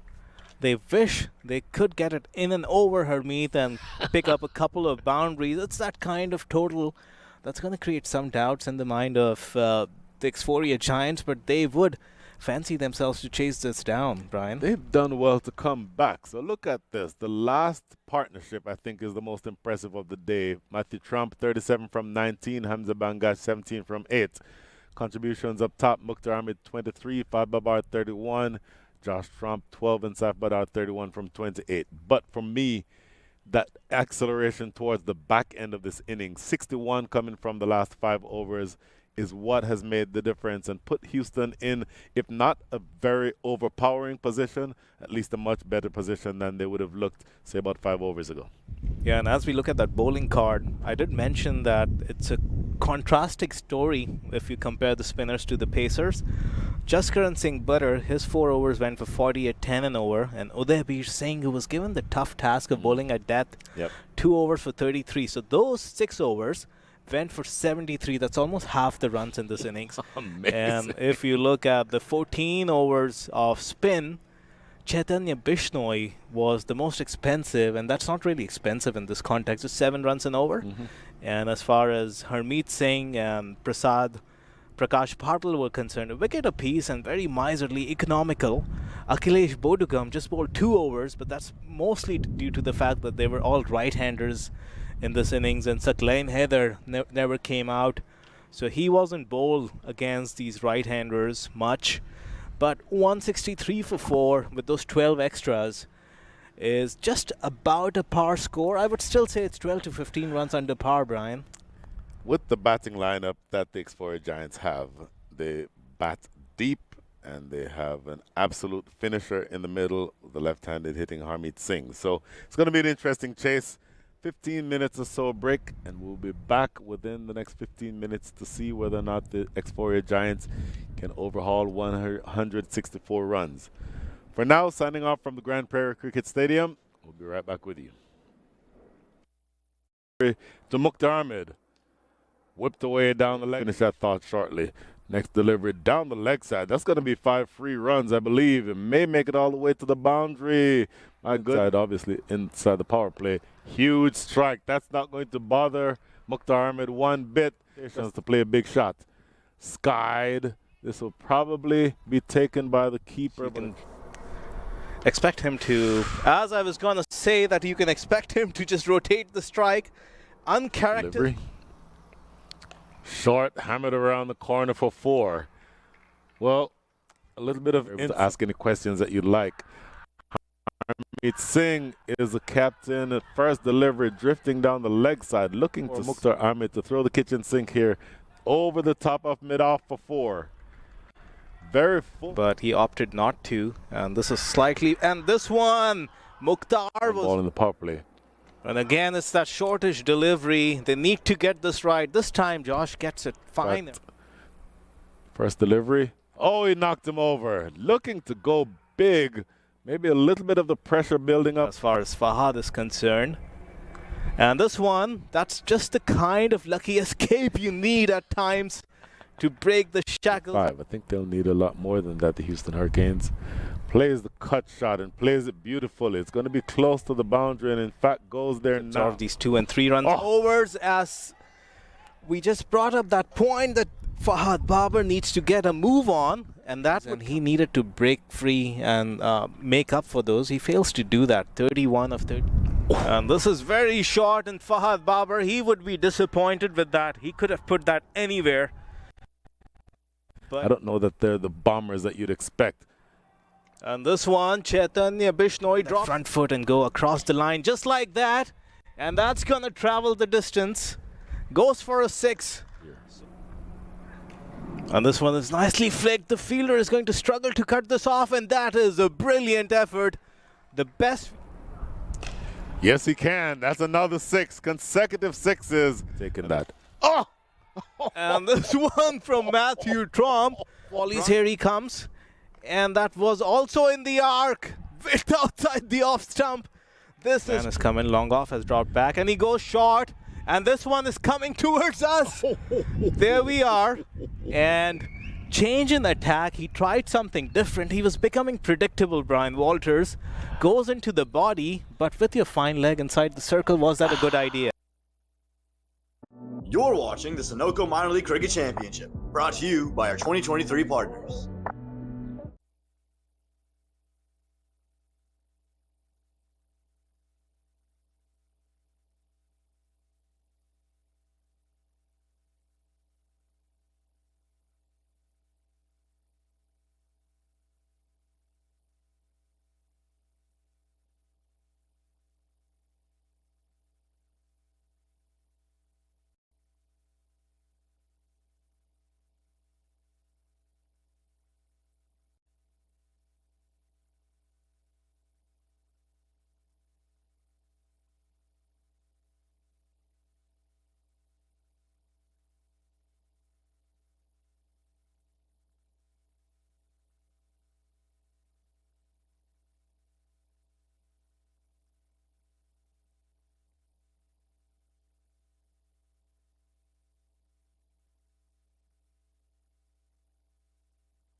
Ladies and gentlemen, welcome back to the Grand Prairie Cricket Stadium in Grand Prairie, Texas. Houston Hurricanes putting together a bit of a charge toward the back end of their innings and scoring 63 runs in the last 5 overs to put together, if not an overpowering total, at least a much more competitive total, 163. So the Dallas Xforia Giants, playing at home, will have to score 164 to take victory. And the biggest variable in the remainder of this innings may just be the weather, because looking at our forecast here, there is a strong thunderstorm headed in from the northwest. It appears that it will be headed in this direction somewhere in the next 30 to 40 minutes. So something to pay attention to there. So we'll see what kind of start these two openers will get off to for the Xforia Giants. Will be Smith Patel and Chaitanya Bishnoi, who are your openers. Smith Patel is going to be on strike. And interestingly, I believe you will be having a spinner open the bowling. Actually, no. Apologies. It is the former Pakistani international quick Mohammad Asif with the new ball now making or marking his run-up. But you can definitely feel the wind pick up. You might be able to hear it in the mic. It's coming in strongly, probably around 20 miles an hour from the west. And looking at the radar, it's a very ugly-looking storm that's headed in this direction. Munir Majid, it may be the case that we'll have an interruption sometime in the next several minutes. Yeah, and with that in mind, the job of the chasing side becomes so much clear. I'm pretty sure the management had the calculators out and they know what exactly is the target for 5 overs. So they would have a clear game plan. We're going to look at the forecast and get you latest updates in just a moment. So, Munir, for the handful of people, I know there's at least a handful who don't watch cricket as much as you and me. Tell them what you mean by the fact that the batters would have been thinking about what the approach needs to be for the next several minutes. So this kind of treads on one of those very confusing territories in cricket. A certain gentleman by the name of Duckworth Stern, they came up with an algorithm that calculates potential targets for overs for games which are reduced due to weather interruptions or any other reasons. So a normal T20 is 20 overs for an innings, but a minimum of 5 will constitute a game. And for reduced over games, an adjustment is applied based on that calculations. We'll come back to it as Huzaifa. He's just come into the squad today. He's playing his first game and not the brightest of starts if you're a Huzaifa.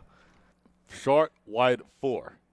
Hammered away through backward point for 4. So, in fact, they switched around. And in fact, at first it was Mohammad Asif who was taking or marking his run-up coming from the northern end of the ground, the racecourse end, but instead the new ball goes to Huzaifa Ahmed. First delivery, filthy delivery, wide outside off stump and cut away for 4.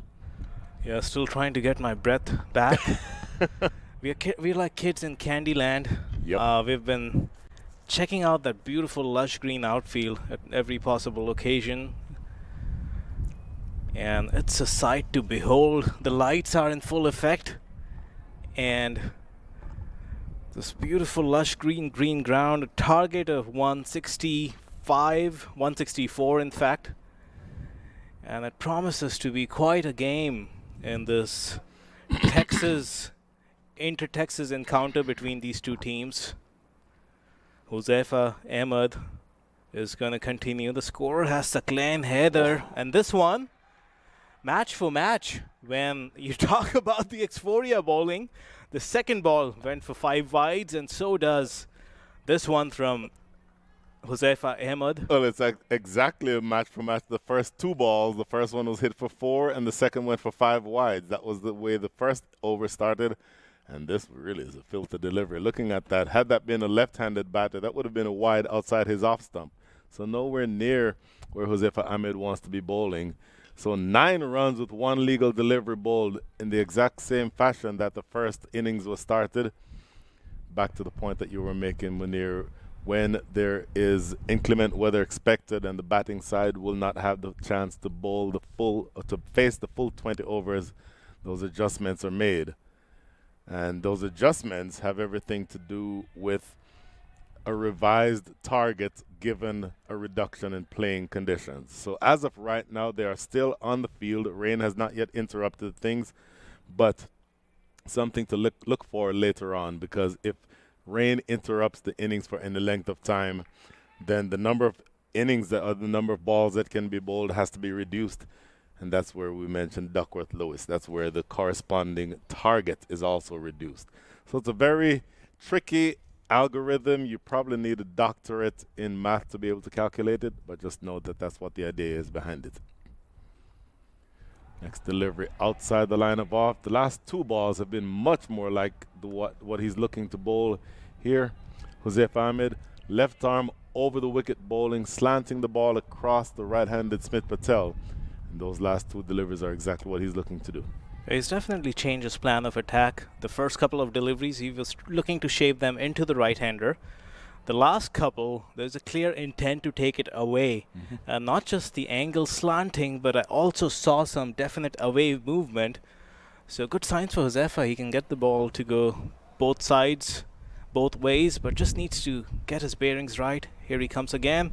And again, just what we said. And that's going to be another 5.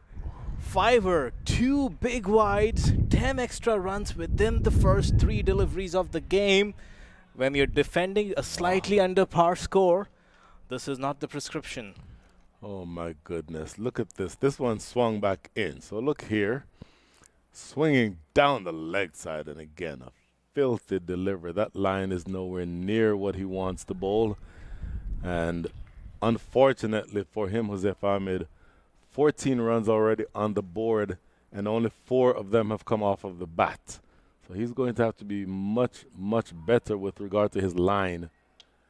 And he's getting movement, so that's encouraging. But if you don't start that ball on the right line, then all the movement in the world does not matter. In fact, will work against you. Yeah, anything he's tried to bring into the right-hander has drifted down the pads. And again, that angle, slight movement away from the right-hander. Looks like he's finding it relative easy to bowl that kind of delivery. Also the fact that the exaggerated wind is pushing that ball further down the leg side. It's a pretty strong wind. I'm looking at the weather radar, and it does look like there's some inclement weather moving in till around 10:30 p.m. or so on this side of town. We're located just between Dallas and Fort Worth at Grand Prairie, Texas. So you've got to keep an eye on that weather as well. Yeah. 2 deliveries remaining here in the first over. Yorker whipped through the mid-wicket for 4. That is a really good-looking ball. He tried to bowl the Yorker. I said it was a Yorker. In fact, it was a half volley on leg stump, and Smith Patel pouncing all over that ball, whipping it wide of that sweeper in the deep for the second boundary of the over. As far as Josefa Ahmed is concerned, he's got a good run-up. He's got a good load-up. Young man, very fit and athletic, but he has this tendency of bowling it just slightly full, and he tends to do this from time to time. And that's the reason we can predict that he hasn't gotten a look in so far. It's a new bowling pair. Usman Shinwari and Hassan Rashid played the previous game. This time they've got Mohammad Asif and Josefa Ahmed. So a completely new bowling pair, and not the kind of start you would want. And this one is again that slanted delivery outside the off. Smith Patel would have been looking to get an under edge on that delivery. Wow. No harm done. 18 of the first over. Not a good start for the Hurricanes. Took that last corner pretty quick. Sir, I need 1 hand on the roof, 1 hand on the pump. Timeout for Sunoco Go Rewards. Keep pumping. With new Sunoco Go rewards, when you fuel, you save, because rewards come first.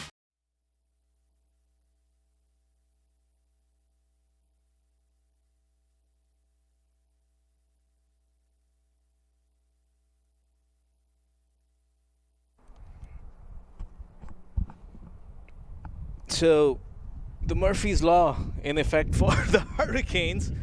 Everything that could go wrong possibly went wrong in that first over of the innings. There's a strong wind blowing across the ground. There's clouds moving in. And on top of that, Josefa Ahmed spraying the ball and getting dispatched to all parts of the ground. 18 of that first over. Now the onus is going to be upon the legendary Mohammad Asif to come in and stem the flow of runs and also potentially pick up a wicket.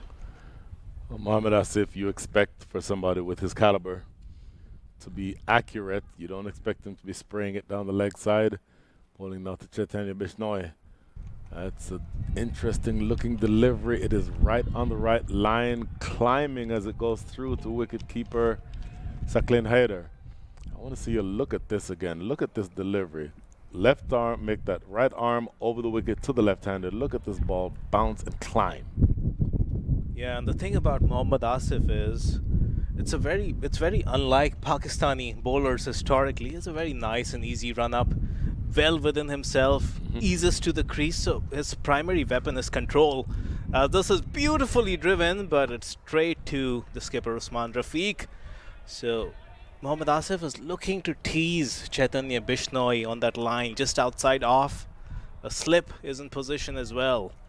So I'm comparing him, you talk about the anti-Pakistani fast bowler. I'm comparing him to somebody like Walker Yunus, who sprints in at the top of his mark or at the top of his top speed.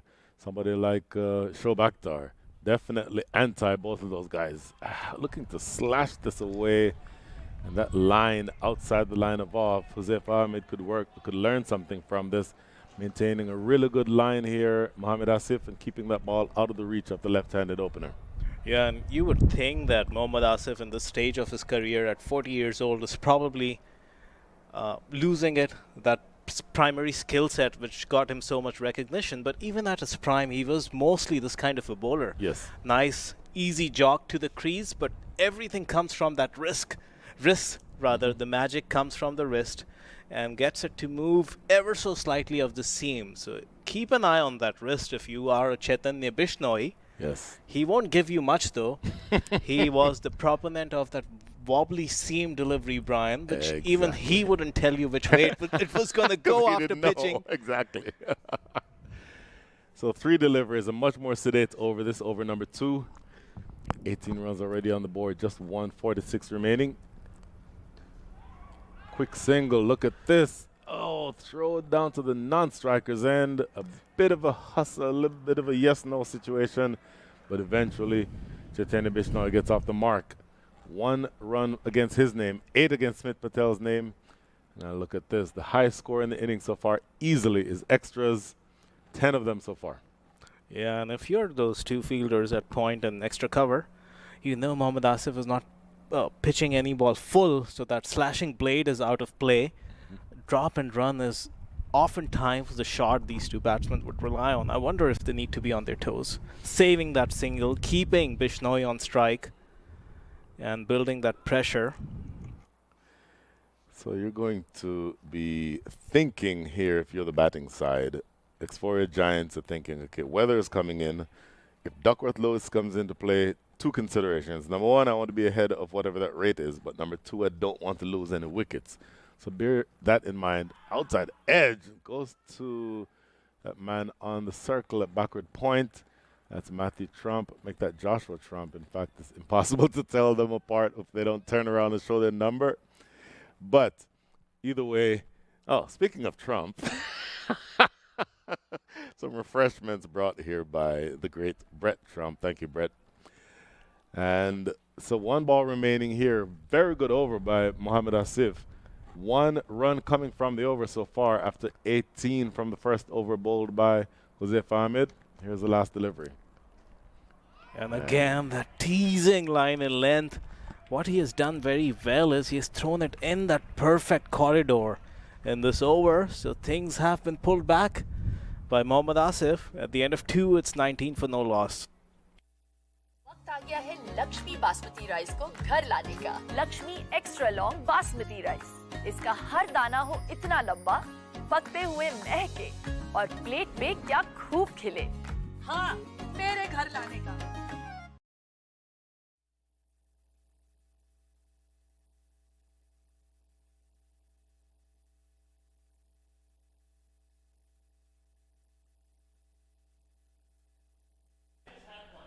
So 19 without loss after 2, and immediately some proactive changes here by the captain, Usman Rafiq. Not happy with that first over that was bowled by Joseph Ahmed, and immediately going to Hamza Bangash.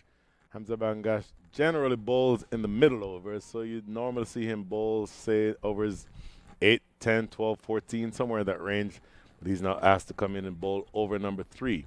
What do you think about this change? Because you don't have a lot of runs to play with, and you can understand why Captain Usman Rafiq would have made this change. But do you risk bowling Hamza Bangash in a situation where he does not normally bowl? Well, based on what we just saw, exaggerated swing in the air, coming into the right-hander, might as well have cleaned him up. But barring that delivery, Brian, I'm with you on this one, because we talked about the fact that the seamers only bowled 2 overs in that Xforia Giants innings up until over number 16, and it was all spin. And we've seen Usman Rafiq, those clouds creep into his mind when he sees left-handers. Karthik is held back. He tends to overthink the game at times. As Hamza comes in, and this one again, it's that 5 down the leg side. This has got to be stemmed if you're the Hurricanes. You're defending, I said, an under par score. Can't afford to keep doing this.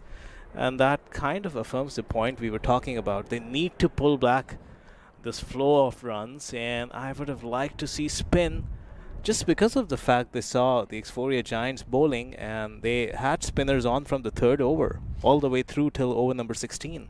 15 free runs, literally bonus runs, because those runs don't absorb any balls. So you've literally given away 15 runs of the 26. So you've given away 55% almost of all your runs in just 57% of all your runs in just extras without having conceded any balls. So you're well ahead of the game here. If you are the Dallas Xforia Giants, you're scoring literally at the rate of 12 runs and over, and you haven't barely put bat to ball yet. And so your overall required rate is 7.74. Again down the leg side, yet another extra. And unfortunately for Houston, this is starting to feel like unless they make major changes, there's only one way that this match is going to end up. Yeah, and not that it's a point of criticism, but I haven't seen Saklan dive much on even on those wide deliveries. He's coming off the bench, so and that one just flies off the outside edge, a little too full. Hamza Bangash has sprayed this a little bit, and not to the liking of his skipper. Yeah, just too much width here, well outside the line of off, and too full. So the combination of too full and too wide can't really afford to bowl those types of deliveries inside the power play. The 2 fielders outside the circle, as you see the lightning, and I know you saw that lightning, Munir, which indicates that that inclement weather is that much closer. Yeah, they're cruising on the Duckworth Lewis as far as we are concerned. This one's slightly back of length. That's a better line of attack as far as Hamza Bangash is concerned. Just he has to keep it nice and tight. Somehow they need to stem the flow of runs. I think that seems to be the most crucial thing right now if you're the Hurricanes. Oh, my goodness. No, that length that he just bowled is a better length that you'd expect from the opening fast bowler. Well, he's not the opening bowler, but a fast bowler who's bowling inside the power play. That's more what you'd expect. Yorker, and it's driven on the offside. That is Joseph Ahmed, who cannot prevent that single. So look, it's getting to the point where runs are flowing at such an easy, in such easy fashion. 13 already from this over, with still 2 balls to come. That 1 over from Mohamed Asif went for 1 run, but the first over went for 18. And again, 16 of the 32 runs, literally 1 out of every 2 runs that have scored so far in this innings have been extras. So you're giving away the game here if you're Houston. You have to find a way to tighten this up. Yeah, and that last one was rather a juicy full toss. Lucky to have gotten away with it. And this one, he's getting good swing. The only problem is he's getting that movement in the air. The problem is he hasn't landed one delivery where he should be, given these 2 batsmen are still a bit tentative. He hasn't been able to ask those questions Now, just looking at the field, there's a sweeper. An odd position here for a fast bowler. There's a sweeper at deep extra cover, and then there's a deep third. And something else, again, it happens going down the leg side. So a curious field for me, and I wonder what your thoughts are on this, Munir.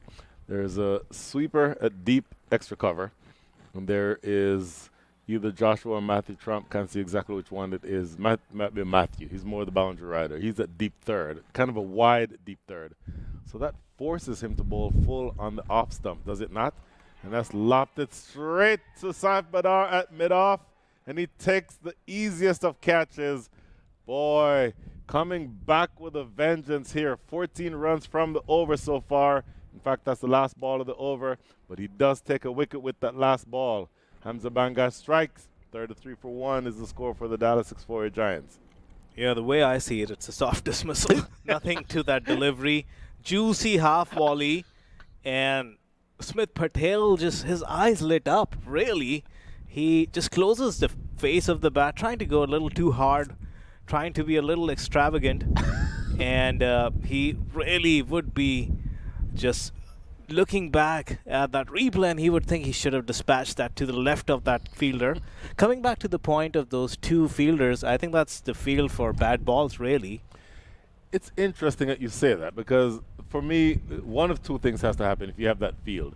You have to either be bowling full and wide, which by definition is a ball that you can score off of, or maybe you're thinking a slash is going to go over the top to that fielder at deep third, but he's very wide, so a fine slash is going to go fine for 4.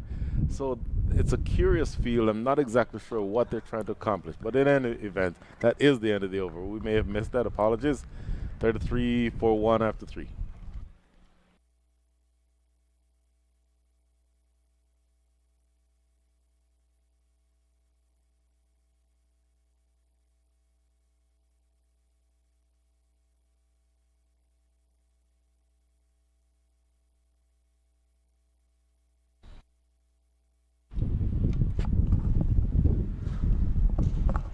So this is over number 4. No surprise, Mohammad Asif is going to continue.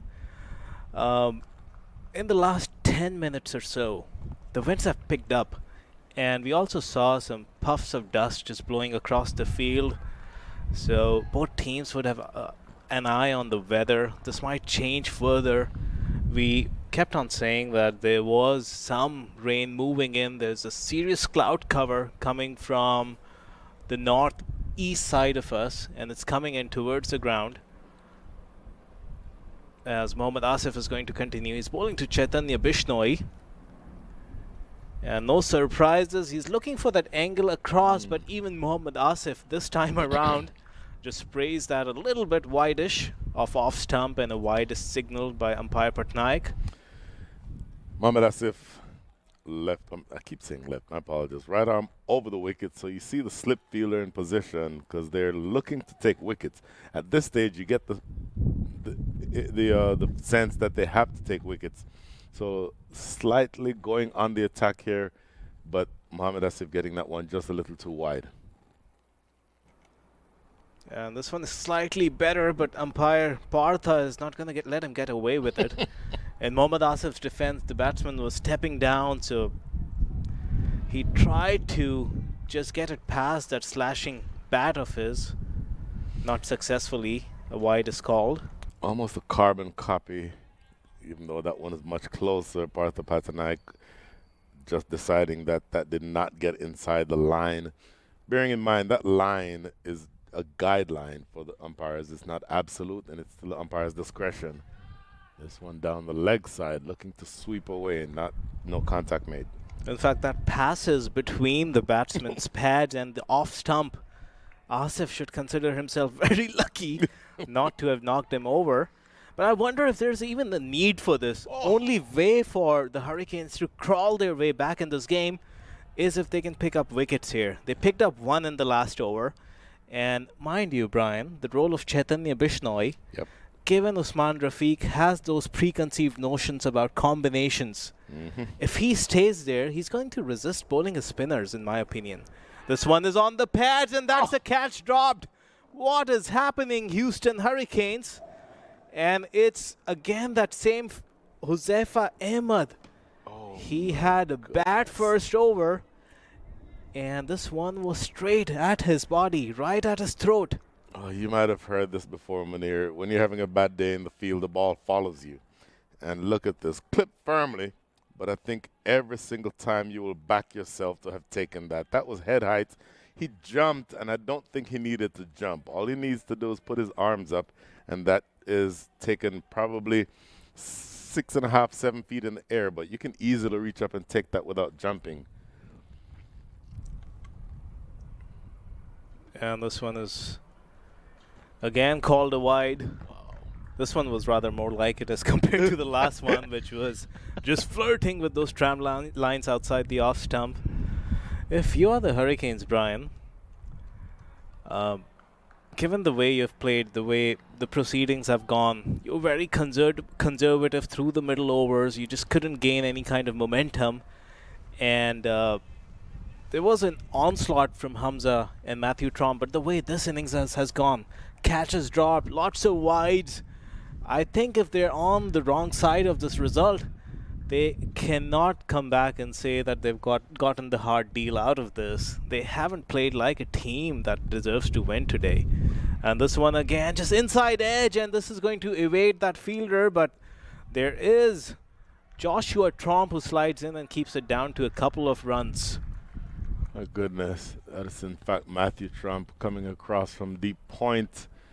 Matthew Trump, the one of the Trump brothers who's more likely to be in the outfield. But to your point, you absolutely have to change the conversation here if you're Houston. And the body language of the players suggests that they've already given up. I don't see a lot of energy. I don't see a lot of fight. That's well played. Quick single taken in front of Mukhtar Ahmed at mid-off, my apologies. I'm sorry, that's Kartik Gatipali. So just one ball, make that 2 balls remaining here in over number 4.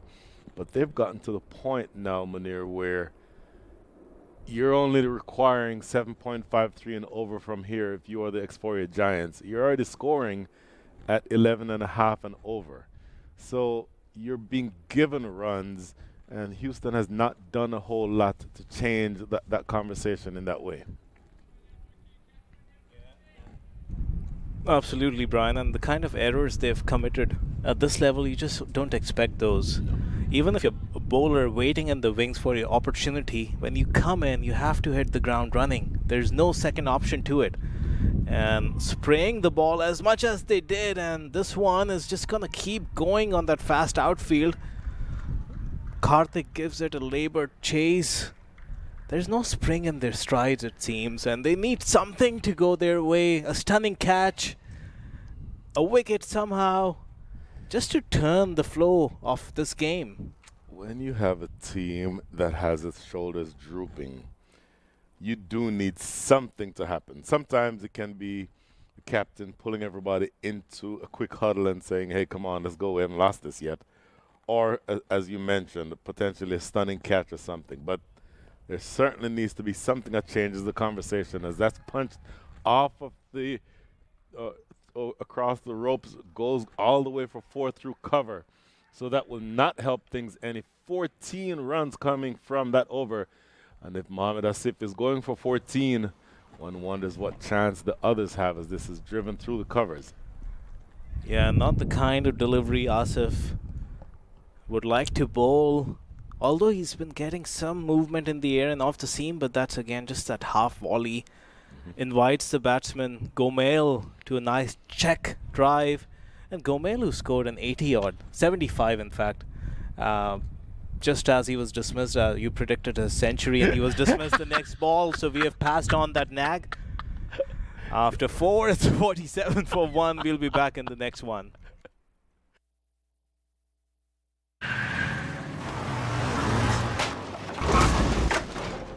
What's up, Doug? What got into you? At Sunoco, we know how to fuel peak performance. Fuel your best.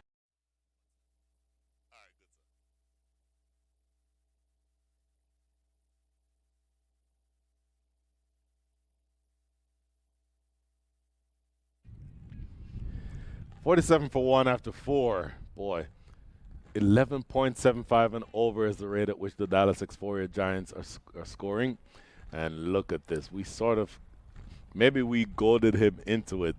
Captain Usman Rafiq is the one with the ball in hand. Still 2 balls or two overs remaining in the power play, but he will be bowling here to Chetene Bishnoi. Bishnoi 13 from 12 with 1 boundary. And the Pacers from the last, with the exception of the first over bowled by Mohamed Asif, have been very expensive. Captain Usman Rafiq looking to see if he can change that. First delivery, looking to use his feet and come down, played into the offside for no run. Yeah, that's more positive from Usman. You've got to read the script, the way the game is playing out, and even the previous game here on Wednesday. Spinners have dominated the batsmen, and I would like for him to just lose those preconceived notions and use his instincts. Over the top of extra cover. Hamza Bangash was on the circle, but not able to be anywhere close to it. So runs continue to flow. That takes them past 50. Chetene Bishnoi 17 from 13. And runs really flowing here, Munir. Yeah, and he manufactures that shot. Yes, he does. Takes it off the stumps. Such is the flow of this game that the Xforia Giants would be feeling so confident. And the Hurricanes need to dig deep and find something to turn this game around for them. They're cruising at almost 12 and over. What a power play it's been. In the air and taken. Now, is that going to be the kind of play, as Munir, I think we may have to credit that one to you, Munir. Looking to sweep behind square, and it comes off of a thick edge and loops toward Mohamed Asif at short fine leg. He bends down and takes a pretty straightforward catch, and a second wicket goes down. Chetene Bishnoi dismissed 17 from 15. Here we see on the replay, Munir. Let's see what happens here. Yeah, and the thing about this is, Brian, we talked about something that can lift the spirits of the game. The senior-most man on the field, 40-year-old Mohammad Asif. Look at that. Not the most elegant of catches. He's upside down, does the chicken dance, and all the fielders, what it does in the process is it unites them. They come together. They've got an opportunity to regroup and think this through. They've got to keep getting the wickets. That's the only way back in this game for them. And in the process, what's also happened for the Hurricanes is they've got the left-hander out of the equation. Correct, which means with the spinners that you have, of course, Usman Rafiq as a traditional off-spinner. We'll see here the replay again. This is a traditional off-spinner, pitching and straightening, and so that's why it gets the top edge. And a good catch again, not the most elegant of catches, but Mohamed Asif does well to hold on to it. But Usman Rafiq can turn the ball, has the doosra in his armory, so he can turn it away from the righties. But then you also have a Kartik Gatepale, who you know is a strike bowler, a traditional left-arm orthodox spinner. So he can certainly be brought into the equation. Yeah, and the reason I bring up that departure of the left-hander is entirely due to Kartik. Usman has shown instincts in the past where if there's a left-hander out in the middle, he tends to hold back Kartik. And like we've said, it's that cliche, those preconceived notions that play in your mind. More so in case of Usman. We haven't seen a lot of other captains do that. But this is going to work in the favor of the Hurricanes. They want Kartik to be at his best tonight. And spinning that web, it's Usman on this occasion. Well, this is going to be now Ramiz Raja. This is interesting for me. Ramiz Raja, very intelligent, but very aggressive. So combine those two and immediately look on your screen right now. You see Kartik Gatepale warming up. I'll say what I was about to say about Ramiz Raja in a second. Okay, so Ramiz Raja will know that the weather system is coming. They just lost a few wickets. In a second, maybe we'll go over the Duckworth-Lewis par scores, but knowing that that's in the back of his mind, he may want to think that they need more runs here, and he'll try to do that, but doesn't make good contact. Drilled it straight to Kartik Gatepale at mid-off. Yeah, and one of the recipes is stop bowling the full tosses and stop bowling the wides. Let's start with that for basics if you are the Houston Hurricanes. This is slightly better. That check shot, just that perfect length. Really good bowling here by the captain. Comes back, brings his team back into the game. So 5 overs a bowl. The score is 51 for 2 after 5. Maybe on the way back, Munir, we'll take a look at the Duckworth-Lewis par scores, see where they need to be. वक्त आ गया है Lakshmi basmati rice को घर लाने का। Lakshmi extra long basmati rice. इसका हर दाना हो इतना लंबा, पकते हुए महके और प्लेट पे क्या खूब खिले। हाँ, मेरे घर लाने का।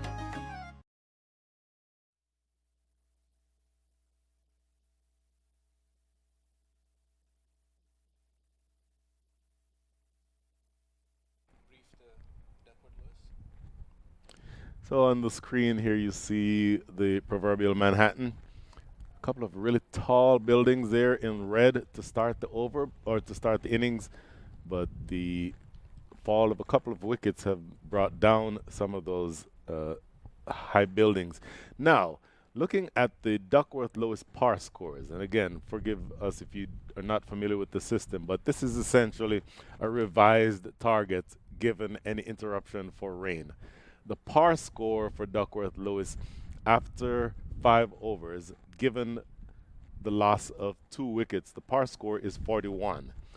So 41 for 2 essentially would mean that you're at par. But the Dallas Xforia Giants are now 51 for 2. So what that means is that they are ahead as far as Duckworth-Lewis calculations or considerations are concerned. I'll say more about that after this first delivery of his 3rd over, which, stop me if you've heard this before, goes down the leg side for a wide. So talk us a little bit through this, Munir. Par score, 41 for 2, and the Dallas Xforia Giants are 51 for 2. What does that mean? If it starts raining now, there's no more play for the rest of the game. So I love how you keep putting me on the spot with that beautiful law that's called the Duckworth-Lewis Stern. But the way things stand right now, oh, that is an absolute beauty. If you are a Muhammad Asif, you need more of those. You want more of that. And as far as the Giants are concerned, you just need to make sure you don't pick one to the keeper. As we look at that replay, you'll again see that beautiful wrist come in. As it lands on the seam, it's going to just jag away. Coming back to the Stern, Duckworth-Lewis Stern DLS, so we call it. At the 5 over mark, like you said, Brian, 41 for 2 is the par score. So if it were to rain, 5 overs have been done in this innings. It's going to constitute a game. We will have a result. And that's the 2nd wide in this over. So normal business has resumed as far as the Hurricanes are concerned. The way things stand, the Xforia Giants are going to win this game because they're ahead by 12 runs at this point in time. Also, keep in mind that wickets play a massive role. Every time a wicket falls, that denominator kicks in. Exactly. And that score is going to shoot up. So Brian will tell you exactly. You're putting it back on me now. We keep passing on the baton in this partnership. Hot potato. Yeah, not rotating the strike like the Hurricanes did. We are doing way better right now. Okay, so thinking about where we are now, Duckworth-Lewis par score after 5 overs is 41, as we mentioned, 41 for 2. So they would have been ahead of the rate of the where they need to be. But if there are 3 wickets down, then that par score jumps to 48. If they jump to 4 wickets down from here, the par score jumps to 58. So the idea there, even without remembering the exact numbers, the idea there is that the Xforia Giants want to keep scoring, but more importantly, they do not want to lose any wickets. Great delivery right in front. Partha Patanaik seems to think that this is missing. And so we'll want to have a look at that replay. Partha Patanaik, they're signaling leg by, so there's no bat involved. Let's look at this replay. I'll tell you what, it looked very adjacent from where we are sitting, and in fact, even on the screen, the console in front of us. Height could be the only factor. Jags back in. Did he think the impact was outside off? It's touch and go. I don't think it was outside off, and Muhammad Asif is begging. Height, I think. He's calling for the 3rd umpire. That I know of, there is no such thing here. Look at this replay. I think height is what the issue is. So moving back, certainly not outside the line, I don't think, but that hits him above the knee roll. I think that's going over the top. It's a close call. It's Partha Patanaik would have thought about that, but I think that's going over the top. Driven in the air for an agonizingly long time if you're Hamza Bangash at mid-off. But in fact, that's not. Okay, so it's not just me who thinks it's for height. It's the great Roddy Lalman with SC Tech and Productions who also believes that that one was bouncing over the top. And mind you, with appeals like these, the straight-on angle is coming from about 30 to 40 yards up in the air, so Yes. it's never a good representation of the height or the bounce on a ball unless you get a lateral view from very side on Yes. and level with the ground. You just cannot tell what the bounce on those kind of deliveries is from this angle you see on your screen. So always got to give the benefit of the doubt to the umpire. He's the one in charge. And of course, bear in mind, we always say this, the umpire has one shot to look at it live. We have the benefit of an entire production team. We're looking at 2 or 3 different replays. But Partha Patanaik has one shot to get it right. And I'm thinking, again, it would have been a close shout, but I'm thinking that would have been bouncing over the top. Ooh. Going past the outside edge. Muhammad Asif with a much better over despite the 3 wides coming from that over. He's rolling back the clock. This is reminiscent of about 10 to 12 years ago as the Yes. over has come to an end. After 6, it's 54 for 2.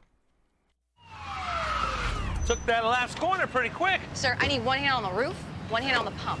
Timeout for Sunoco Go Rewards. Keep pumping. With new Sunoco Go rewards, when you fuel, you save because rewards come first.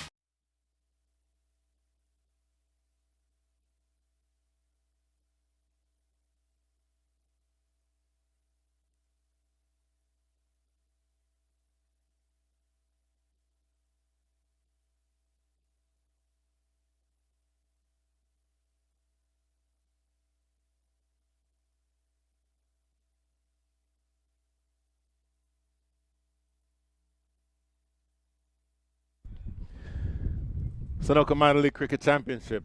That's what you're watching on your screens right now from the Grand Prairie Cricket Stadium in Grand Prairie, Texas. Official partner of minor leagues is Lakshmi. Brew is minor league cricket for the community partner. And Dolphin Media, minor league cricket's outdoor partner. And speaking of outdoors, pretty stiff wind coming in from the northwest, Munir. And the anticipated rain that we're expecting hasn't quite materialized yet, but it's threatening all around us because you see the flashes of lightning in and around the stadium. Yeah, and an interesting change that's happening, and it might have to do with this wind, which is going to give a little bit of drift into the right-hander. Karthik Gattapalli has come on. He's going to spin the ball away from Akarshit Gomel, but the wind might give him just a little bit of drift in the air. That is exactly right. That wind has picked up again in the last several minutes, and it's going to be aiding that drift. So the dream ball for Karthik Gattapalli would be to toss one up relatively slowly, have it drift in, and then grip and turn. Exactly that ball. Now, if I were him, I'd want to start it maybe about a stump's width outside the line of off stump instead of having it go straight. That one for me was a little bit too straight, but that's essentially what he's trying to do here. And that one was always going down the leg side. I'll tell you what, Brian, an interesting statistic in the course of this game. Okay. As you look at this replay, it was just pitching that middle and leg and didn't straighten enough. Of course, that angle takes it down the leg side, so it's always headed down. Not only is it headed down, I'm thinking the pitch outside leg as well. Yeah, and that one, sharp turn and bounce. So that's going to create some doubts in the batsman's mind. Good signs for Karthik. The point I was making on the previous delivery, out of the 54 runs, there have been 23 extras. Oh my Only goodness. 31 off the bat. Yeah, Oh this one my sets up nicely. He's giving them a lot of time. Slow turn. So if they want to stay in the crease, there's time to nudge it around as far as the Xforia Giants are concerned. It is unheard of that in a close chase you are giving up 41% of your runs in extras. That is an incredible statistic. Launched down the ground for 6. That is a gigantic strike by Akarshit Gomel. In fact, that is Ramiz Raja. My apologies. How about getting off the mark with that type of a shot? Dancing down the wicket. I mentioned how aggressive a batter he is. Advancing down the wicket, going over long on for 6. Yeah, and if we look at this replay, he was on dot. He hadn't gotten off the mark of 6 deliveries.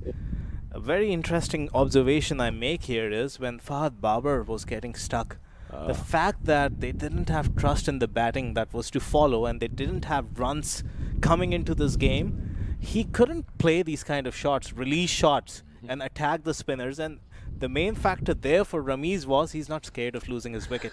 There's Harmeet Singh to come. There are a lot of batters who have runs coming into this game. That is so accurate. Okay, I may lose our younger viewers here. That's why Gordon Greenwich and Desmond Haynes played with reckless abandon, because you know Viv Richards, Clive Lloyd, etc. are coming after that. Exact same idea here. That's a better comeback delivery by Gatapali, but it does give up 7 runs from the over. 7 from the over, 7 done. The score is 61 for 2. वक्त आ गया है Lakshmi basmati rice को घर लाने का। Lakshmi extra long basmati rice, इसका हर दाना हो इतना लंबा, पकते हुए महके और प्लेट पे क्या खूब खिले। हाँ, मेरे घर लाने का।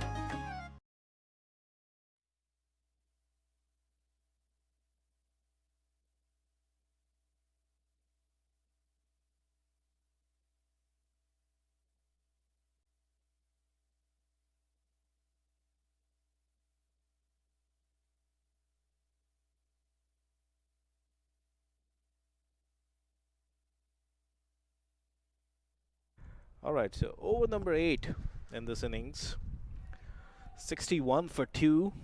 And just as we were discussing between overs, given the kind of square turn Karthik got, how good Usman looked in his first over or so, there are also more spin bowling options. Saif Badr, a well-established leg spinner from the first class circuit in Pakistan. Mukhtar Ahmed has bowled decent amount of leg spin as well. They haven't been bowled in this tournament yet. Wow. And the fact that he's gone back to Hamza Bangash, Usman Rafiq has almost held himself back. He's not willing to make those difficult decisions, experiment, and just throw caution into the wind and say, is this move going to work? He's not trying things. He's just looking to go with a set template, it seems. As Hamza begins his over, this is nicely played. It's going to be just a single. Joshua Tromp down there, number 11 at deep square. Well, I take your point about Usman Rafiq in batting terms, keeping it in the V. And you wonder what would happen if you would try a reverse sweep every once in a while. Bring a spinner on in an aggressive situation. Short delivery, hammered into the deep, but Joshua Trump is still patrolling down there. And it begs the question, when you're up against it, bearing in mind where you are in the standings, etc., do you want to just simply take a chance now and just maybe go an all-out spin attack with that spin lineup that you just mentioned and see if you can change the conversation? Off his hips, that's nicely clipped. The fielder there makes a good diving save. Still going to be a couple of runs. Fahad Baba there. To your point, Brian, their oppositions have been doing it to them with great success, and they've been doing it repeatedly.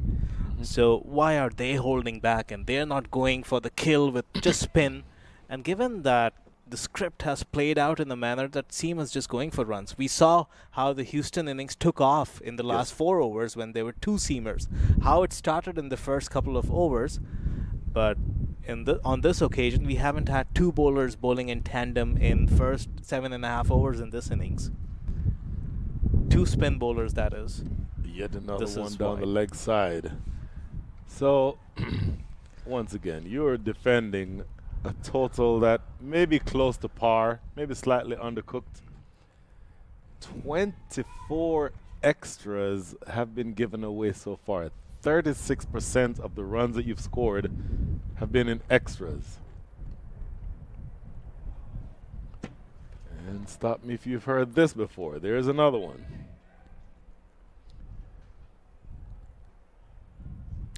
So, Munir, the small matter of 97 runs needed. 97 runs needed from 75 balls, that translates to around 7.76 and over. But the batters have not even gotten out of second gear yet. They haven't needed to. And you're putting yourself in the position, if you're Houston, that you're going to be chasing the game the entire way. There's no pressure being built at all by any of the bowlers, save for the second over or the first over bowled by Mohamed Asif.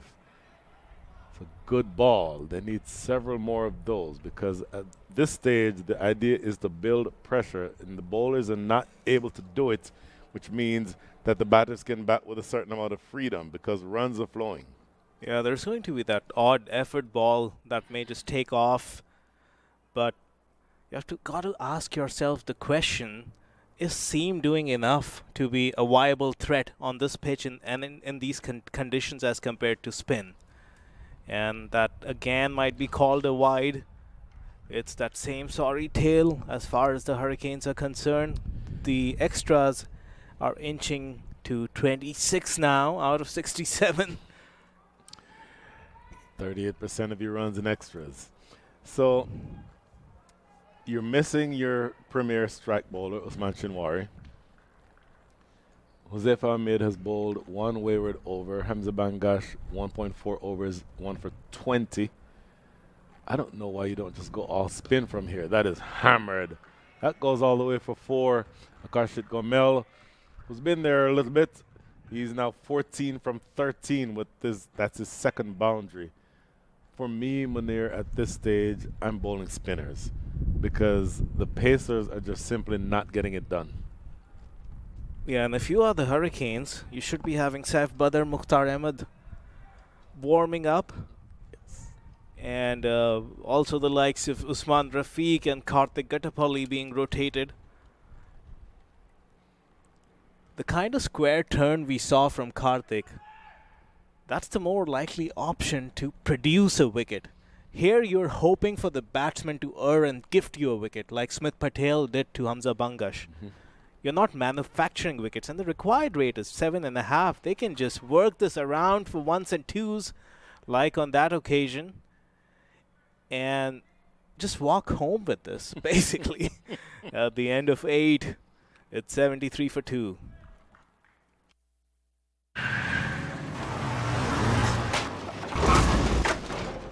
What's up, Doug? What got into you? At Sunoco, we know how to fuel peak performance. Fuel your best.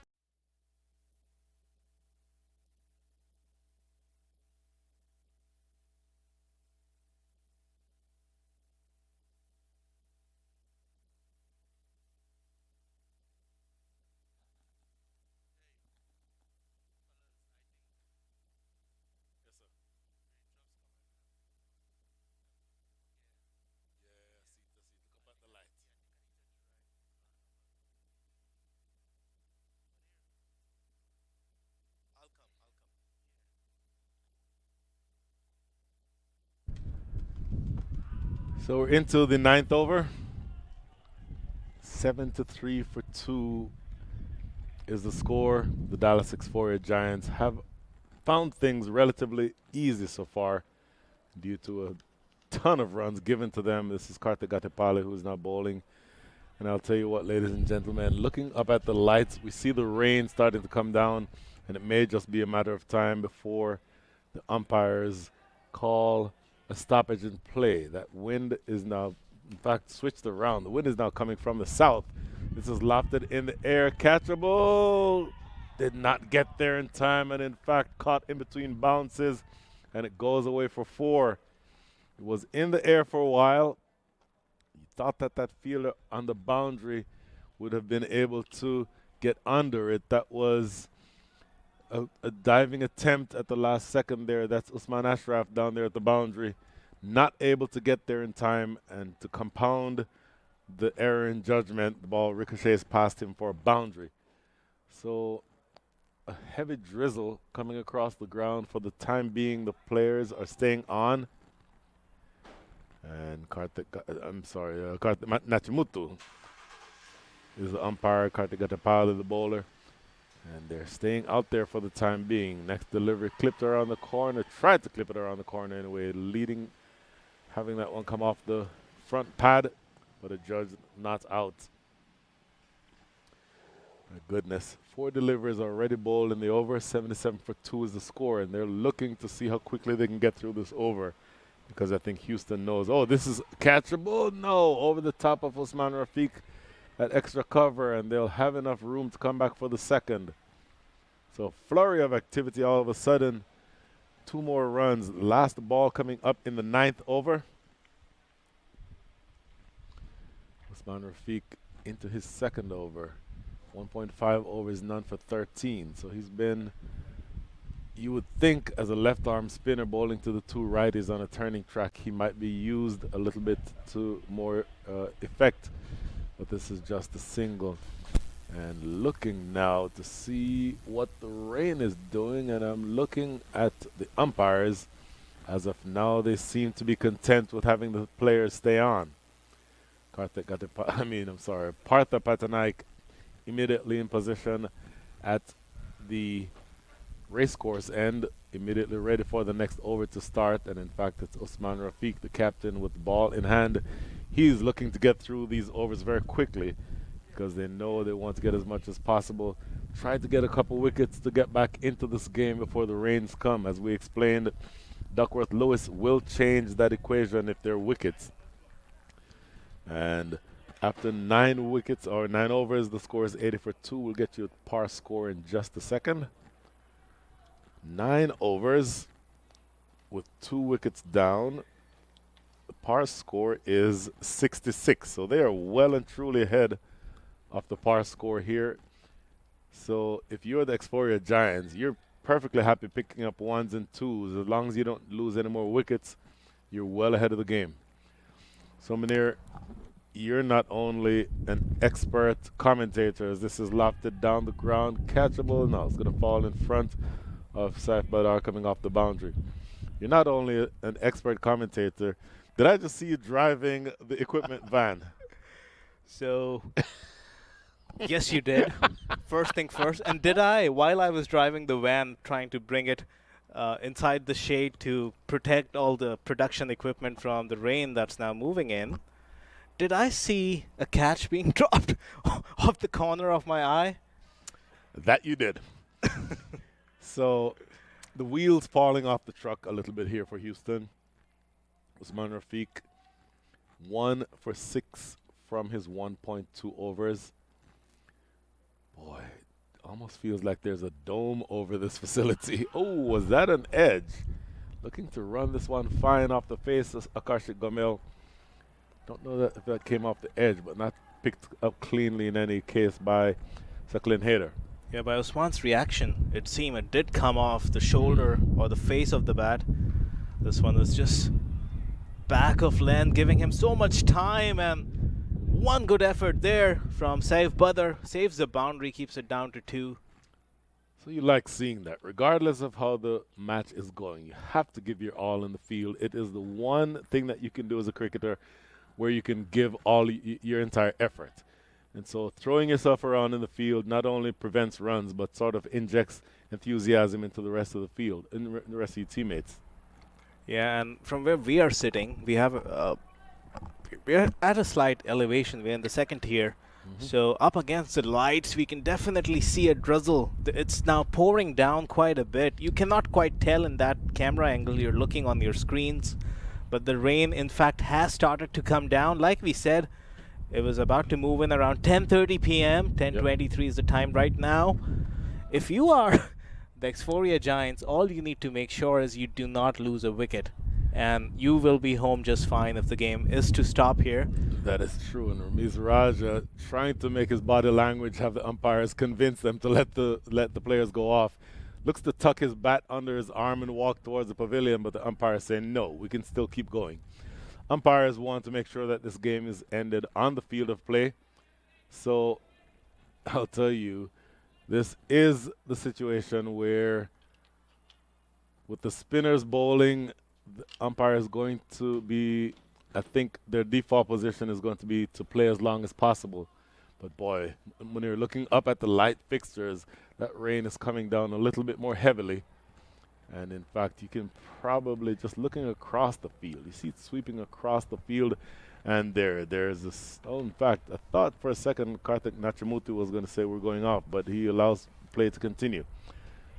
Ramesh Raj using his feet to get down to the pitch of that one, so a dot ball to start things here in over number 11. Yeah, the Xforia Giants are pretty well placed in this game. They're going at 8.5 and over. They just need under 8 and over to get home. Remains to be seen if this rain is actually going to stop the game. That's just a single. It has to be one of the trumps if you see a rocket throw sail on the top of the bales, and it indeed is. Yep, that was Hamza Trump. Hamza Trump. Matthew Trump is fielding right next to him on that part of the ground, so we'll account that to aging as far as I'm concerned.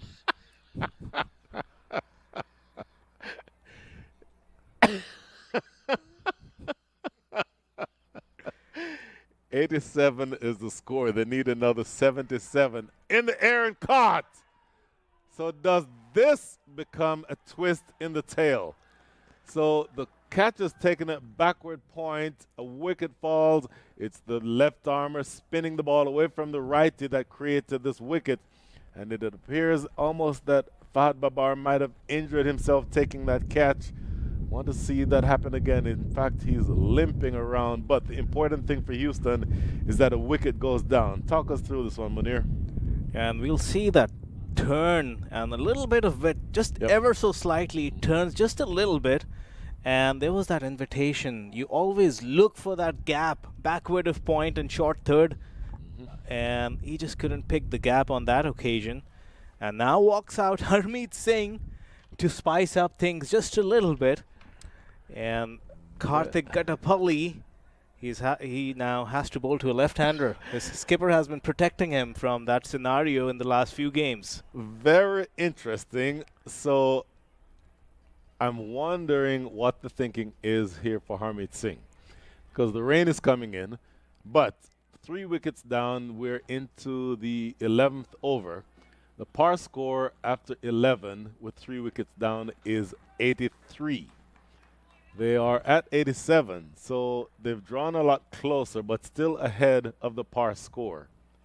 So did Harmeet Singh promote himself to get that much further ahead? In other words, is he going to be coming in and playing freely? But bear in mind, if a wicket falls here after 11, the par score for 4 wickets is 87. So if a wicket would fall now, they'd be right at par. So it's going to be interesting to see what develops from here. And Munir, the rain is coming down even more heavily. I would have to think that there'd have to be consideration to be going off sometime soon. Yeah, I won't be surprised if the umpires decide to walk off at the end of this over. And that one could have been a wicket, and we would have been at par score 4 for 87 on that delivery. And in fact, the umpires have called it off. They're going off. So if Usman, in fact, Karthik held on to the catch, it would be a tie. 87 for 4 is the par score after 11. Oh, my God. There, if he holds on to that, we're walking off in a tight game. And look at this. They're staying on, and the rain is getting heavier. I cannot see how they can stay on. And now Covers, in fact, are Yeah. coming on. And the Hurricanes have no choice. They do have to walk off, and Yes. so have do the batsmen. Oh, what if that had stuck? We would have been exactly at par. Oh, my goodness. So Yeah. we're going to be watching to see what happens from here. Yeah, we'll just repeat that scenario Brian described so well. Yeah. At the end of 11 overs, the Duckworth-Lewis par score for 3 wickets down, which the Dallas Xforia Giants are right now, is Yes. 83. Yes. They're 4 runs ahead of the par score. If they are 4 wickets down, the par score is 87 for 4. And Incredible. that's how close this game has become, and now it's really starting to come down as we see the umpires, the groundsmen, everyone trying to get the covers back on. And also, mind you, Brian, after a rain delay like this, there have to be inspections. Yes. The covers have got to come off when the rain stops. Then the umpires have to do inspections of the pitch conditions and the ground conditions. So given all that, we have to keep a buffer of at least 30 minutes after the rain stops. Correct. So we could be in for a long nighter as far as this game is concerned. Or if this game were to called off and the rain just continues into late night, then the Dallas Xforia Giants are ahead of the par score by 4 runs. Well, can you imagine? What if that catch had stuck? Oh, my goodness. Amazing. Well, just to summarize, and maybe we'll go off air for a minute, but let's just level set to where we are.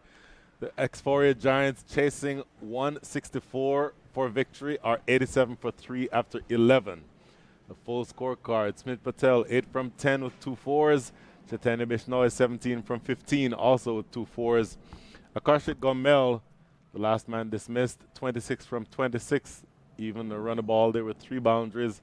Ramiz Raja 10 from 13 with a 6.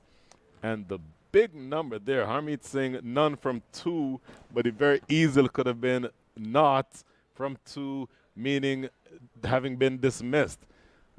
Really difficult return catch there, Kartik Gatapala. Those really do kind of have to stick. It's kind of hard to take those reflex catches any other way. But big picture, 87 for 3. If we're talking about the par score, the Dallas Xforia Giants are ahead on that score. So if there's no more play for the day, then they will have been adjudged the winners of this match. But for the time being, we'll probably go silent for a while, wait this rain delay out.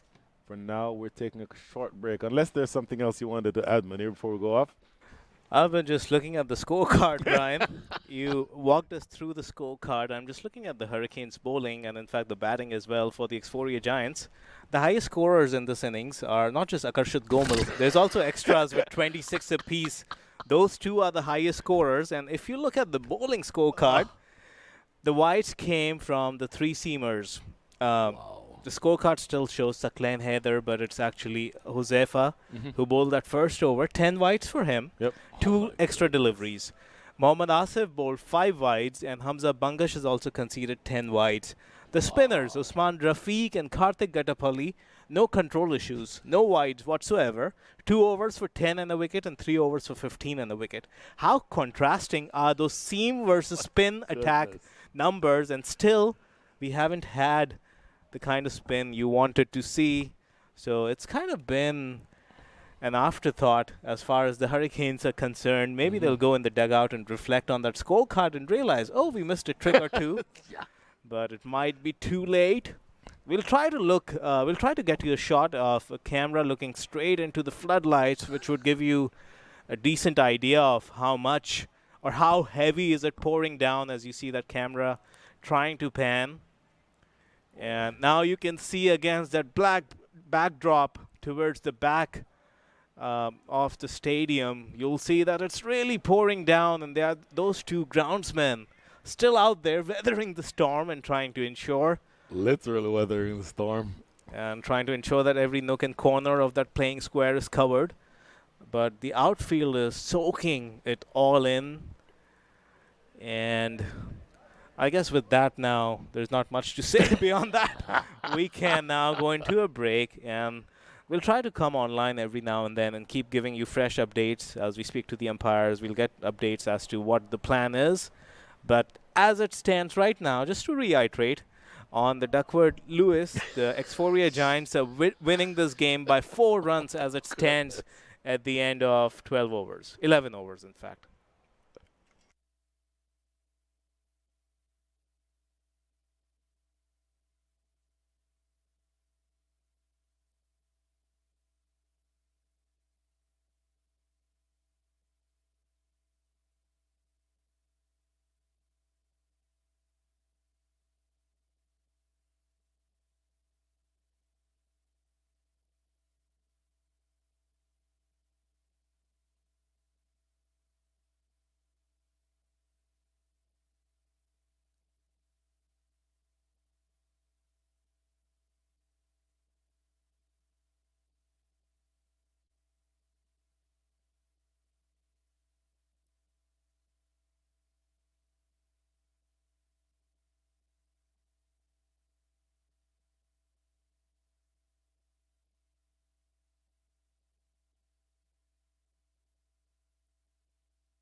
So good afternoon, ladies and gentlemen, or good evening.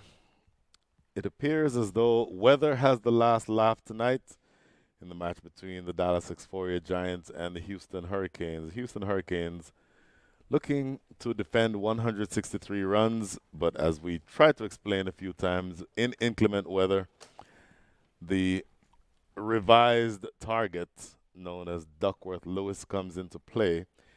And to the extent that the chasing side, the Dallas Xforia Giants, were ahead of the Duckworth-Lewis calculations. With 3 wickets down, they needed to have had 87 runs, which they had to have been ahead of the par score. Had they gotten a wicket on that last ball, they would have been dead even with the Houston Hurricanes. But because that last catch was dropped, it turns out that the Dallas Xforia Giants were ahead of where they needed to be, and therefore, given the persistent rain and the cutoff time at 11:51 p.m. Central Standard Time, Munir Majid, it appears as though the Dallas Xforia Giants will have won this game by 4 runs via Duckworth-Lewis. Your thoughts? Yeah, well, well summed up, Brian Walters. And so the outcome is that Dallas are ahead by 4 runs on that chart, the Duckworth-Lewis chart that we spoke about so many times. And we got first hints of this rain that was moving in, courtesy of Roddy, who pointed out around 8:15 or so that he had seen there was a thick cloud cover moving in towards the stadium. And as we had initially predicted, that it was to reach here at 10:30 p.m., so both the teams knew what they were up against. The table was out. I assume the managements were constantly looking and sending the messages in. Yep.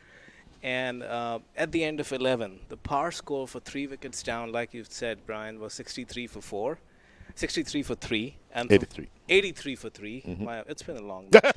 It's past midnight now. Yep. And if there were 4 wickets down, it was 87 for 4. Wow. And the total right now, as the game was stopped at that stage, was 87 for 3. Absolutely amazing. Even if, in fact, that catch was taken, mind you, the table is the winning score. So Dallas Xforia Giants, and even if the catch was taken by Karthik, would have been even with the par score, so they would have still won. Now, as far as the Houston Hurricanes are concerned, in hindsight, they would look back and think maybe one less five wides there, and we would have won. My goodness. Maybe one less misfield that over just before the rain came. It was a half chance whether to go for the catch or whether to stop the ball. Even that would have turned in their favor. And it's been that kind of a season for them so far. They've had a lot of these games. They started the season with a super over. Last ball finish, which they lost, and they were in a winning position against the Chicago Kingsmen. That's all in hindsight. Yep. What stands right now is they won by 4 runs, have the Xforia Giants, and we also got to see a close look at the proceedings. It was an intimate experience to see how the groundsmen go about rain situations, how the umpires inspect grounds like these, and it was the closest we could have got to seeing how proceedings pan out in these situations in international cricket. That's exactly right. The groundsmen, they were working pretty hard. The super soppers came out. They got rid of a lot of water. It's been that kind of rain, as you can see in your backdrops. It hasn't poured, but it's been a constant drizzle for the last hour or so. Even if you walk the field right now, you brush your fingers on the blades of grass, you won't feel anything. If the rain stops, they can go out right now and play. But as the situation stands, 11:51 p.m. was the cutoff time, and we are over that. Where we are right now. Exactly at 11:51. So, as of now, the covers did in fact come off. I think we've been live all this while, so you would have seen it in the backdrop. The covers came on, and as the umpires walked out and they decided that play can resume, again came that dreaded rain as far as the Hurricanes are concerned. So, yeah, that's all the analysis and insights from behind the scenes which we can bring to you. But that's the news. Dallas Xforia Giants, owing to Duckworth-Lewis, take home 2 points, and Houston Hurricanes now having played 7 games, 3 wins and 4 losses.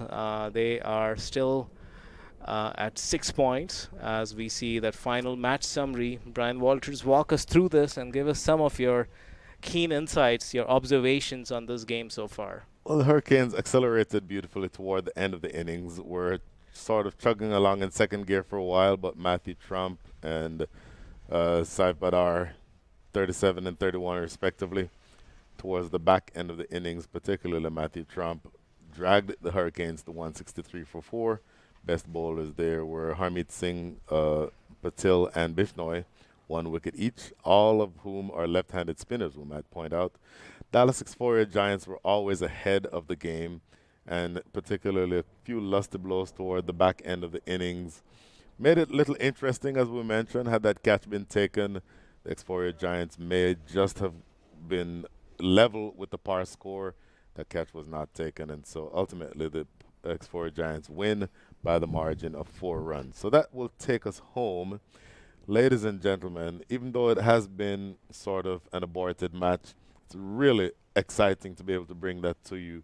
Join us this weekend. We have a full day's worth of cricket. There's a match tomorrow. The Houston Hurricanes, again, had no time to lick their wounds, right back onto the field to play against the other Dallas franchise, the Dallas Mustangs.